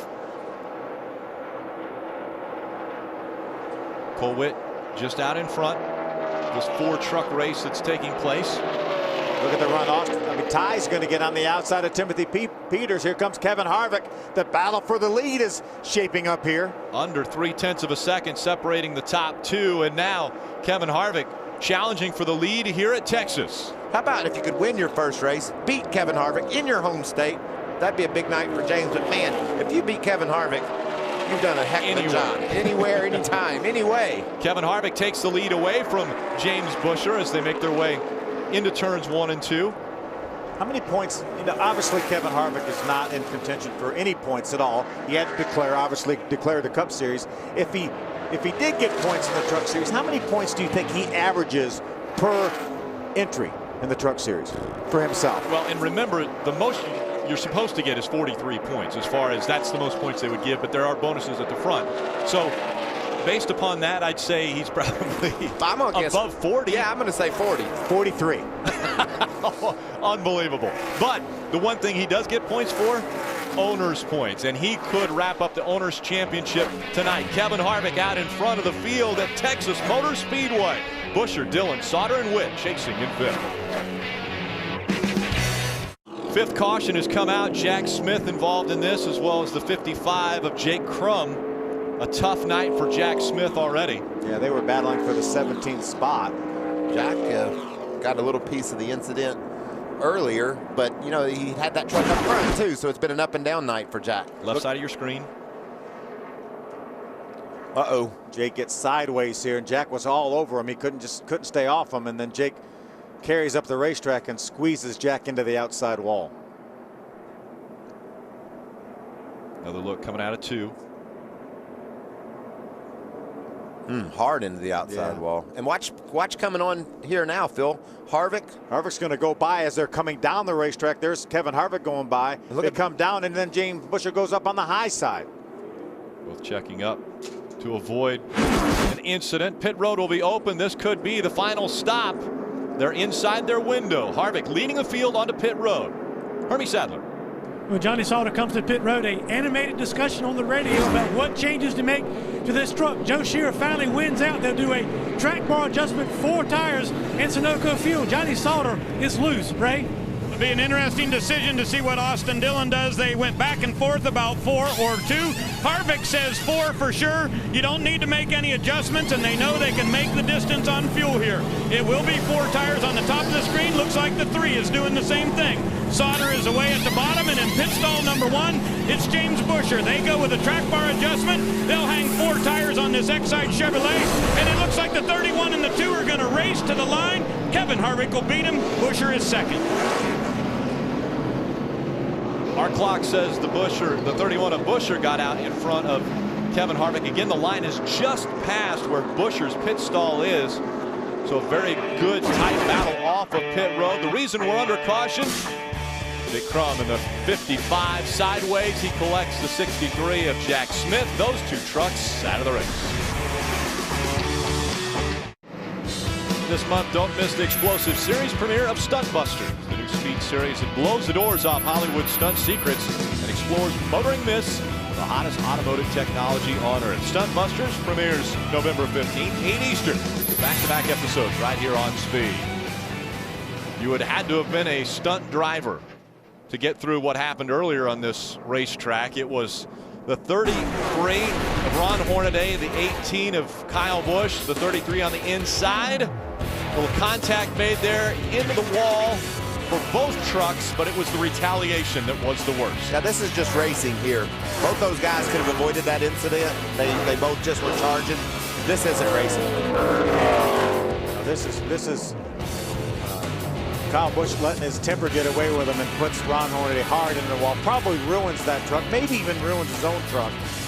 Takes Ron Hornaday out of the championship hunt. Ron would have had a little bit of damage from the incident in 1 and 2. Kyle, very minimal damage. And now there's Ron Hornaday's truck as they haul it off the racetrack with, again, probably ruined. Ron Hornaday came in 15 points back, definitely in the championship, as the running on the racetrack now definitely out of the championship hunt, 47 points back. We've been following the social media on Twitter. How about this one? At OD Steve. That is actually Steve O'Donnell, who is the Senior Vice President of Racing Operations, very prevalent on Twitter and prominent He said, we're in the middle of a race. As we always do, we penalize for event and then evaluate. And so, of course, the 18 of Kyle Busch has been parked.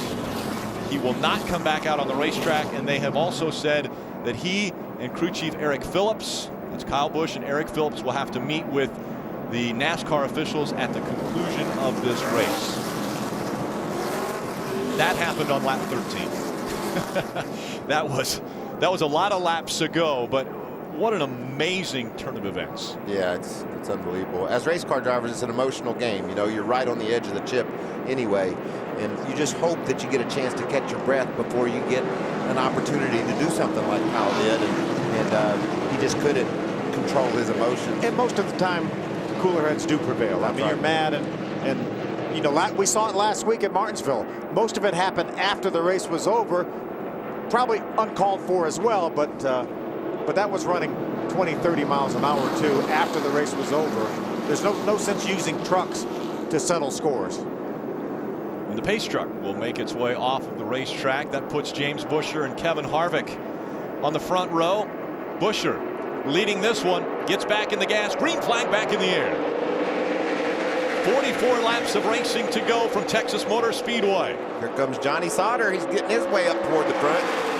3 contenders for the championship running in the top 4 right now, chasing after Kevin Harvick. They need to keep their eyes on each other, Phil, and I think they can do that right now. Right where they are. Right. Meanwhile, Kevin Harvick's going to keep his eyes on them in the mirror. Kevin Harvick just in front of James Buescher. Buescher down at the bottom of the racetrack, all over the back bumper. Now it's Johnny Sauter. And Cole Witt has been able to pass the 3 of Austin Dillon. So Witt takes over the 3rd spot or 4th spot. Austin Dillon goes back to 5th. Yeah, Ty Dillon, Austin's brother, in the battle for the 6th spot right now with Timothy Peters. Looked like Ty made another decision there to make sure that his brother had plenty of room back in the corner.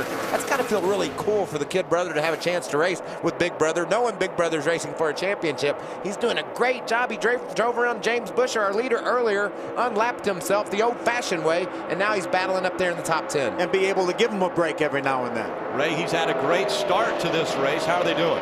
Learning a lot, Rick, and that's what's fun to listen to him on the radio as he talks to his crew chief, Flash Nassett.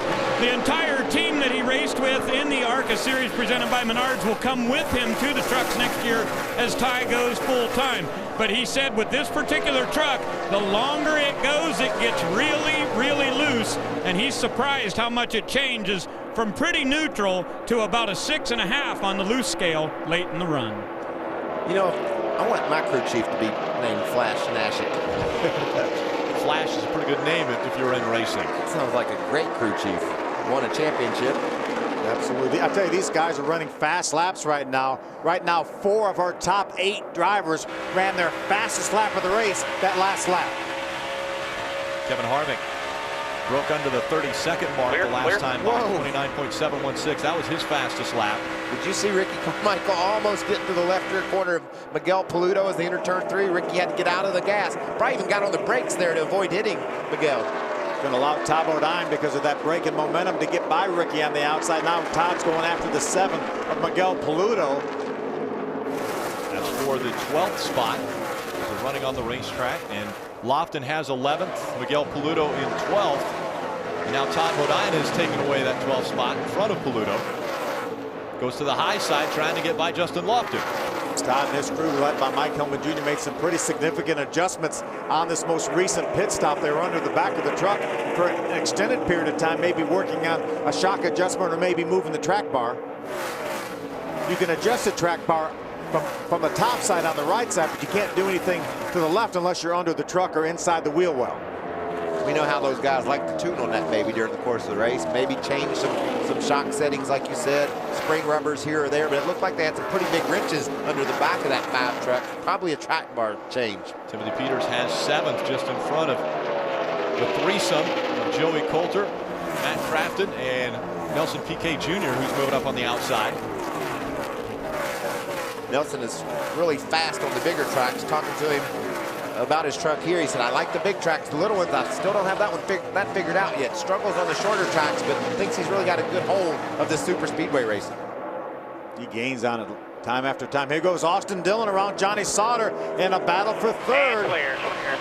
Half what I'm talking about. Keep it up, bud. That's what Andy Houston's talking about. Andy Houston, the spotter for Austin Dillon, talking to him on the radio. Remember, Michael, last time we had pit stops before this most recent time, a lot of differing pit strategies. That time it looked like everybody with 4 tires trying to get ready for the end. You know, Harvick leads our race. If he can lead 35 more laps, that means that James Busher can't then lead the most laps. So Harvick needs to be out front, and Busher doesn't need him to be. I think that's probably Harvick's plan, don't you? I think he's going to try to lead them all. And his philosophy probably changed a bit on lap 13 because he was here to help his truck, the 33 of Ron Hornaday. Well, there is an association, obviously, with Richard Childress Racing and Kevin Harvick. So now his idea might be to switch over and try to help Austin Dillon any way he can to win this championship. Well, and the biggest way he can help right now is stay in front of that 31 truck of James Busher. Now, if Austin Dillon gets in front of the 31 of James Busher, that might be a different story. I can't imagine Harvick, though, letting Austin win the race. I don't see that happening, but you're right, Phil. Right now, what Kevin Harvick likes doing the most is helping Austin Dillon the most. On the radio, we're hearing the 23 of Jason White talking about maybe having a tire going down. Jason's running in the 16th spot. I think he was at Vegas and had a tire going down, didn't get to pit road in time and had a crash. So if he's got a flat tire, Ray, he better get to pit road. These speeds are fast. And Michael, just a little while ago, Jason had been on the radio before that last pit stop and said, I've got a bad vibration in the right front. They checked the tires over, and the crew chief told him, I think it was just that set, but it may be a problem inside the steering components on the right front is what Jason is saying on the radio right now. That side was all good right there. May not just be a flat tire, may be another problem. Just 34 laps remaining in this 147-lap race. Now 33 to go. Kevin Harvick out in front. Harvick has led 27 laps. Busher has led the most at 55 laps. Busher running second.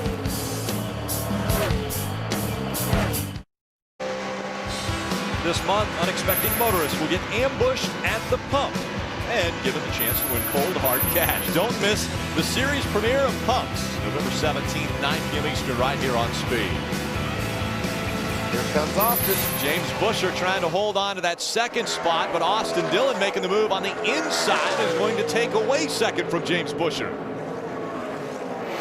And not so fast is what James Busher is saying as he goes back by on the outside.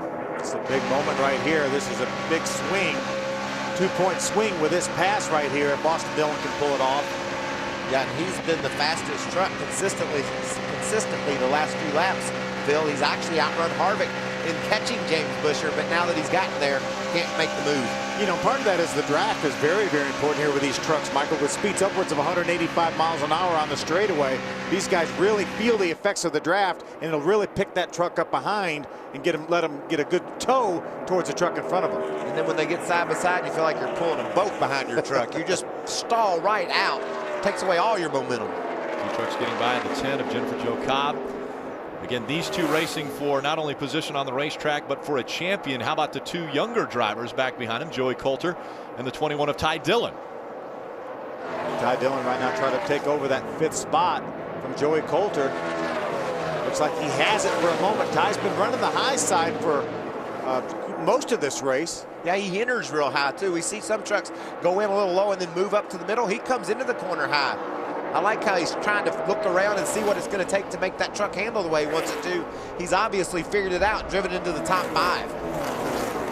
In that conversation that they had yesterday with the 4 drivers I spoke of earlier, Ty Dillon kept talking about how loose the truck would get anytime he was around any other truck. He said it's amazing how the truck sticks to the racetrack when I'm on my own, but if I get someone in front of me or behind me, my truck goes amazingly loose.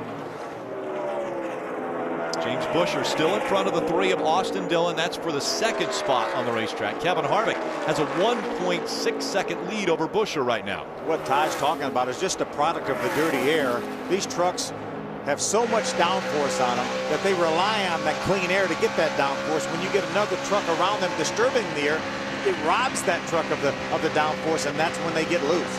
We've had the 3 most different tracks you could possibly compete on lately. We're at Martinsville. Yeah, excuse me, 3. We were at Martinsville where aero doesn't matter at all, and you're just trying to grip your way around and run into people. We're at Talladega where you tie these trucks together and they go 10 miles an hour faster than everybody else. And then you get here, you don't want a truck near you because it messes up your handling. And that's why these guys are so good. They have to deal with such diverse conditions every week in order to be successful.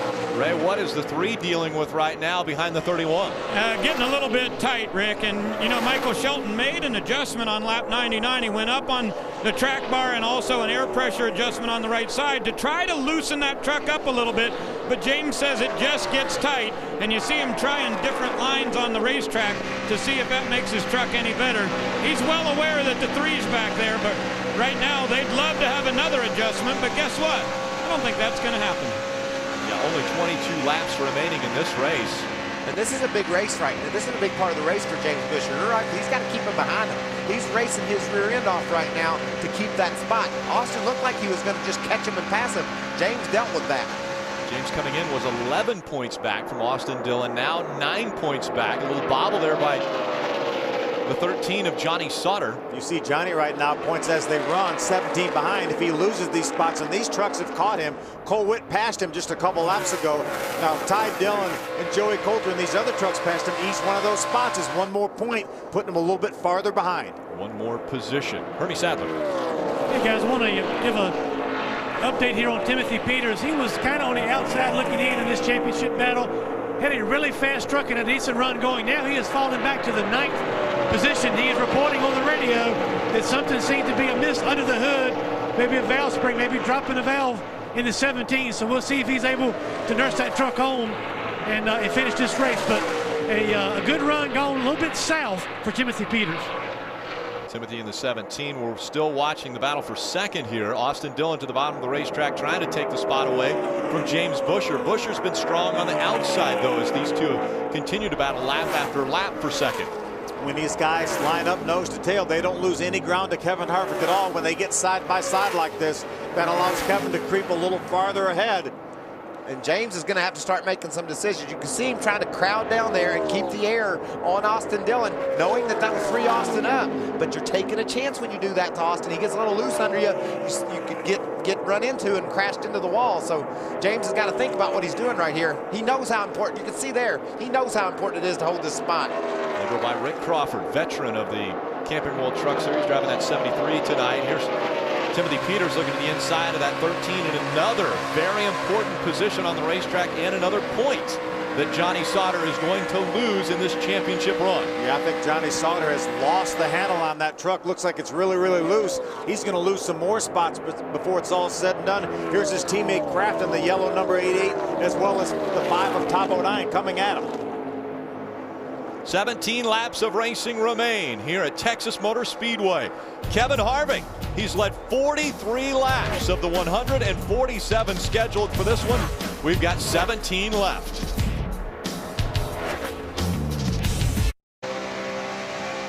The Speed Dream Ride is coming back, and this year it's hotter than ever. Soon you can enter to win a once-in-a-lifetime experience at California's Mazda Raceway, Laguna Seca. Speed Dream Ride starts Thanksgiving weekend. Get a sneak peek at speeddreamride.com. Some hard racing here, Phil. There it is, 1 and 2 in points right there, battling for the second spot here. They've fallen about 3 seconds behind Kevin Harvick. They run side by side for that position. Harvick, you see, just goes out of your screen. And now the 31 of Busher and Austin Dillon, second and third. Phil said during break, I wouldn't be surprised to see these two get together. I would be surprised to see it, but I don't doubt that it might happen. They're racing just like that could happen. They're racing very hard on this racetrack, and there's a reason to race hard. They've got a championship they're racing for, and just 12 laps of racing to go.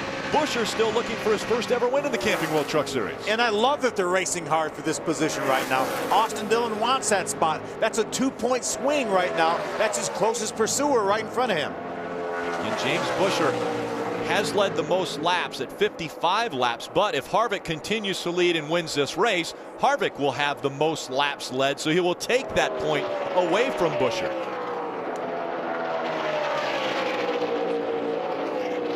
How about team orders for Thor Sport Racing? Johnny Sauter still well in this championship hunt, although he's 21 points back. Does he lose a spot because his teammate passes him? We saw that happen before. Sure did. Over at Atlanta, Ryan Newman drove around Ron Hornaday late in the going. And Hornaday lost the championship that year. This battle continues. 10 to go, bud. 10 to go this time by. He's been on defense for about 15 laps. He only needs to hold him back there 10 more. Remember, this is the longest run they will have run this entire race. If they run this thing till the end of the race, that'll be just about a full run on fuel and tires. We heard Austin have to get out of the gas as he was coming out of the turn. That allowed James Busher to hold that spot running the higher line. James has just used that higher road to hold Austin off. Had to squeeze him down a couple times, and Austin couldn't take a chance on putting his truck in a bind. Kevin Harvick in front of these two by 3.2 seconds. Then it's Busher, Austin Dillon running for that second spot. Witt back in fourth with a very good run for him tonight. Ty Dillon, a top 5 run for that young man. These guys have to get single file. They had a couple lap trucks that they were going to go by. What an impressive run for Ty Dillon, as you said, Rick. He's just done a great job.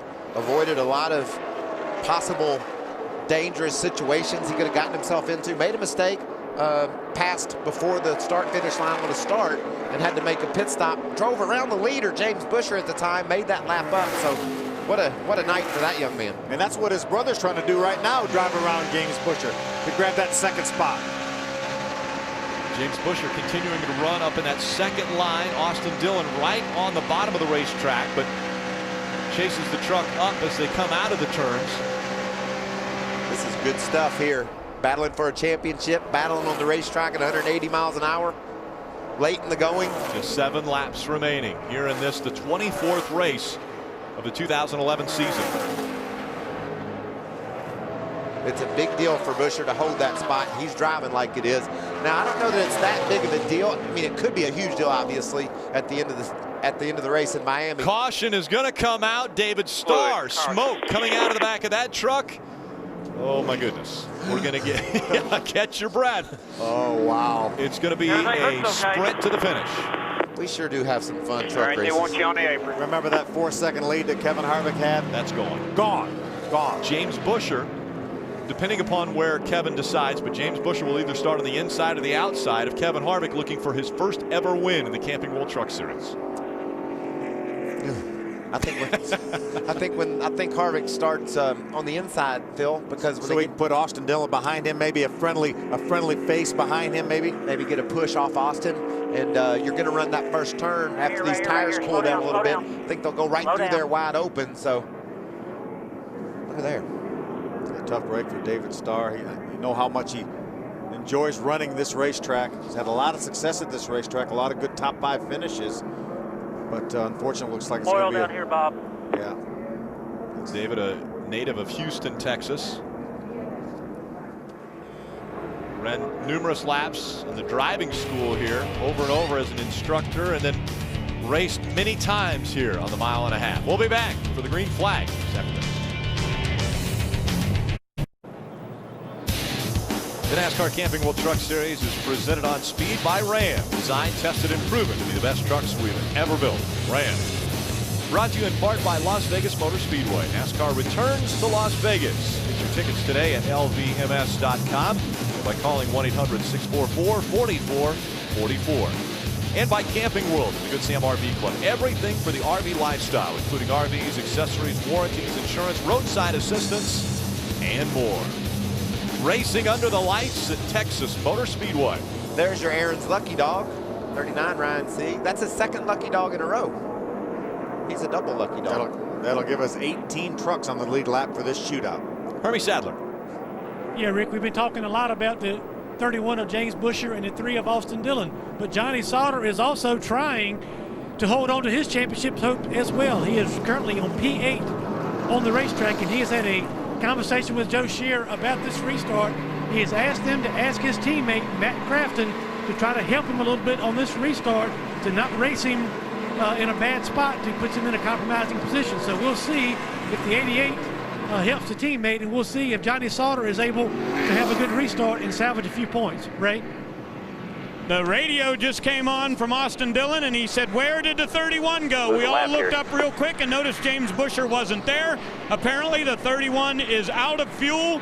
He is coasting, and that is going to make major implications in this championship chase. Huge implications. As they're running on the track now, 27 points separate Austin Dillon and James Busher.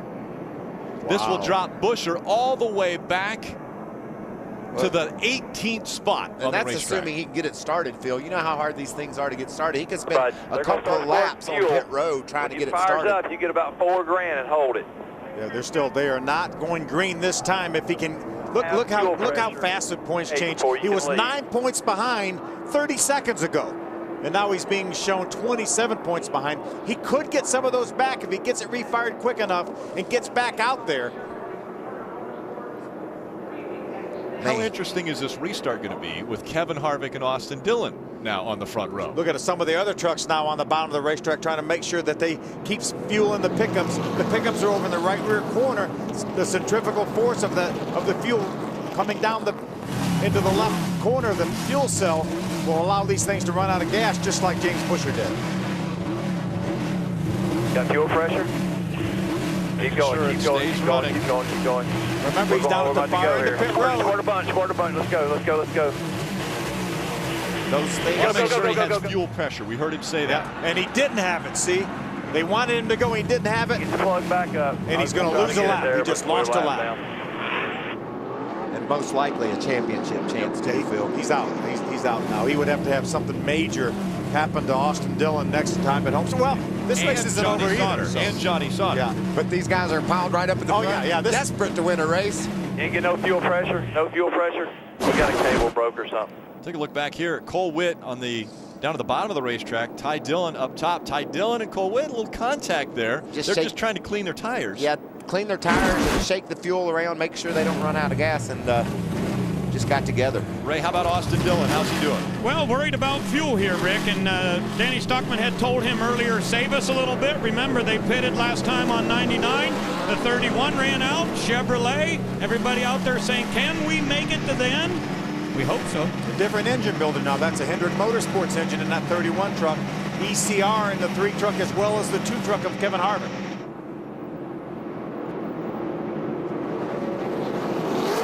Miguel Pluto, he's in the 10th spot. He had elected to run down on the apron to try to keep fuel up in his pickup. This is going to be the first attempt at a green-white checker finish of this race. So side by side, Harvick on the inside, Dillon on the outside, green flag back in the air. Cole Witt's going to run out of fuel once they go into turn number 1. A smart move by Cole Witt, ducking to the bottom of the racetrack, getting out of the way of the trucks on the track. Side by side for the lead. Dillon running on the high side, trying to take it away from Kevin Harvick. Now is when Kevin Harvick can help Austin Dillon, but I think now, knowing that 31 ran out of gas, I think Kevin Harvick wants this win. Look who's coming up behind his brother. Ty Dillon runs into the top 3 now as he makes the move, and he's right behind his brother. Look at Matt Crafton, first time he's been in the top 5 this race. 1 lap to go. The white flag came out in front. Kevin Harvick, Austin Dillon, Ty Dillon, Matt Crafton, and Johnny Sauter, your top 5. Johnny Sauter needs that point that Matt Crafton has over him. If he could get around Crafton, that would help his championship chances, but here comes Nelson Piquet Jr. to the bottom. Nelson Piquet Jr. is going to take a couple spots away from Johnny Sauter as he continues to drop back. Matt Crafton needs to back off right now, but here comes Kevin Harvick. Kevin Harvick. He's going to win his 13th Camping World Truck Series race. Good job, boys. Kevin Harvick leads the most laps at 61, wins the race. Austin Dillon comes home second. And more importantly, a 20-point cushion over Johnny Sauter in the championship run. Remember, we talked at the very top of the show, you talked about the experience of Hornaday. Said Austin Dillon, you throw out that blemish at Las Vegas, his average finish the last 7 races, 3rd.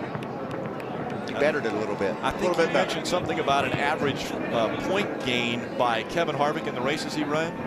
I think it's going to go up tonight, and it was already over 43 points. Yeah. Unbelievable run for Kevin Harvick, a great race. Early on in this race, We were listening into Kevin Harvick's radio, extremely frustrated with what took place on the racetrack after lap 13 between his truck, the 33 of Hornaday, and the 18 of Kyle Busch. He wins a manufacturer's championship, or excuse me, an owner's championship in that Chevy tonight. So Ray, big night for Kevin. It's going to be an interesting victory lane conversation, I promise you that. Yeah, I'm looking forward to that, Mikey, but we want to hear from the crew chief. How about an interesting couple of weeks? A fill-in crew chief to get a win at Talladega with Mike Wallace, and another one tonight. Congratulations, Chris. Thanks, Ray. It's really rewarding anytime you go to victory lane. I can't say enough about the people within KHI. It's no secret, it's coming to an end. It's winding down, and I'm sure it's kind of very bittersweet for Kevin and Delana. They've, between them and a lot of people in the past, have built an awesome company that's won a lot of races and have done a lot of great things. A lot of people before me have done a lot. Hunt Brothers Pizza, Chevrolet. I just feel really bad for Ron Hornaday. Man, he deserved to be competing for this championship and got took out by, looked like a cheap shot. All right, we got to go, Chris. Go to Hermie real quick. Congratulations. Well, we got Austin Dillon. That was a lot of fun. You're up 20 points now on the second place competitor, 28 on Busher. Tell us about that final restart. I just wanted the tires getting going, but I had my brother behind me help me out. A little fart's good. He's doing a good job out there. I was hoping he could push me down the back stretch to clear Harvick, but I got off in there, got a little loose on the right front, had to turn back under Harv. Heck, I had a run at him at the end, but our truck was really good. James raced me so hard there, but it was a good racing. You don't wish bad luck on anybody. That was a bad luck. He had a good truck tonight, and he didn't deserve to finish there, but it happens sometimes that way, and I got to thank my team for putting me in the position they did, and we raced hard all night. It was up and down at the beginning, and we got her tuned in and ran pretty good, so I'm happy for Bass Pro Shops. Chevrolet was good tonight. And talk about you guys, you and Busher, championship contenders. You guys ran side by side for about 25 laps. Tell us about that. Yeah, it was hard. I didn't want to wreck us both. I mean, it was a few times there I was thinking about it, but we raced so hard there. He's just racing hard for that points deal, so can't blame him for that. I would do the same thing. That's Austin Dillon. He comes home second. Ray? Well, we're in victory lane. Kevin Harvick has just pulled in here with the Hunt Brothers Pizza Chevrolet, getting the helmet off, and what an interesting night for KHI. No question about it. After talking to Chris Carrier, we got one race left to go for this organization. Kevin Harvick will jump out. Go ahead, Kev. Come on out. Come on out. A Budweiser in hand, and another victory here. Brand new chassis, truck number 61, just came off the jig, and it's in victory lane. Hard to sum up that night, Kevin. An interesting, I guess my first question is, you weren't entered in this race. Why are you here? Well, we just, we've had a lot of momentum in the two truck and with where the Owners Championship was, and everything that was going on. Just wanted to, hopefully be in it when we were able to clinch the championship, being that we're getting out of it. So just want to say hi to Delana. She's at home. Just want to thank everybody from Hunt Brothers, Ream, One Main, Budweiser, Chevrolet, Champion, everybody who's a part of this program, been a part of this program for a long time, and all these guys for everything that they do. This brand new truck, never took it to the wind tunnel. It was looser than I wanted to drive, though. I know you've definitely seen what happened between the 18 and the 33. I know you were hoping to be able to get Ron Hornaday another championship before the end of KHI. So I guess my thoughts are, what about your thoughts on Kyle? Well, I mean, it's just I'm watching the video, and they're going around a lap car and racing, and, I think Kyle definitely showed his immaturity and why he's, just one of those guys that's just can't stand to lose and just a poor loser. So it's unfortunate for Ron. It's too bad that, a guy that's over here trying to win races got in the middle of the championship fight, and at some point he'll feel the pain. We're going to see you in Homestead? Oh, yeah. Yeah, we'll be in Homestead. Just got to thank everybody from Hunt Brothers, and we'll have fun with it. Okay. Kevin Harvick in victory lane here, the two truck, celebrating another win. And there's Ron Hornaday walking in and obviously congratulating his owner, but they're going to talk a lot about what happened earlier in this race. Again, on lap 13, when Ron Hornaday was taken out of the championship race. I think all of NASCAR will be talking about what happened on lap number 13. But the celebration will continue for KHI, grabbing another win. It's the 13th for Kevin Harvick in his 116th start.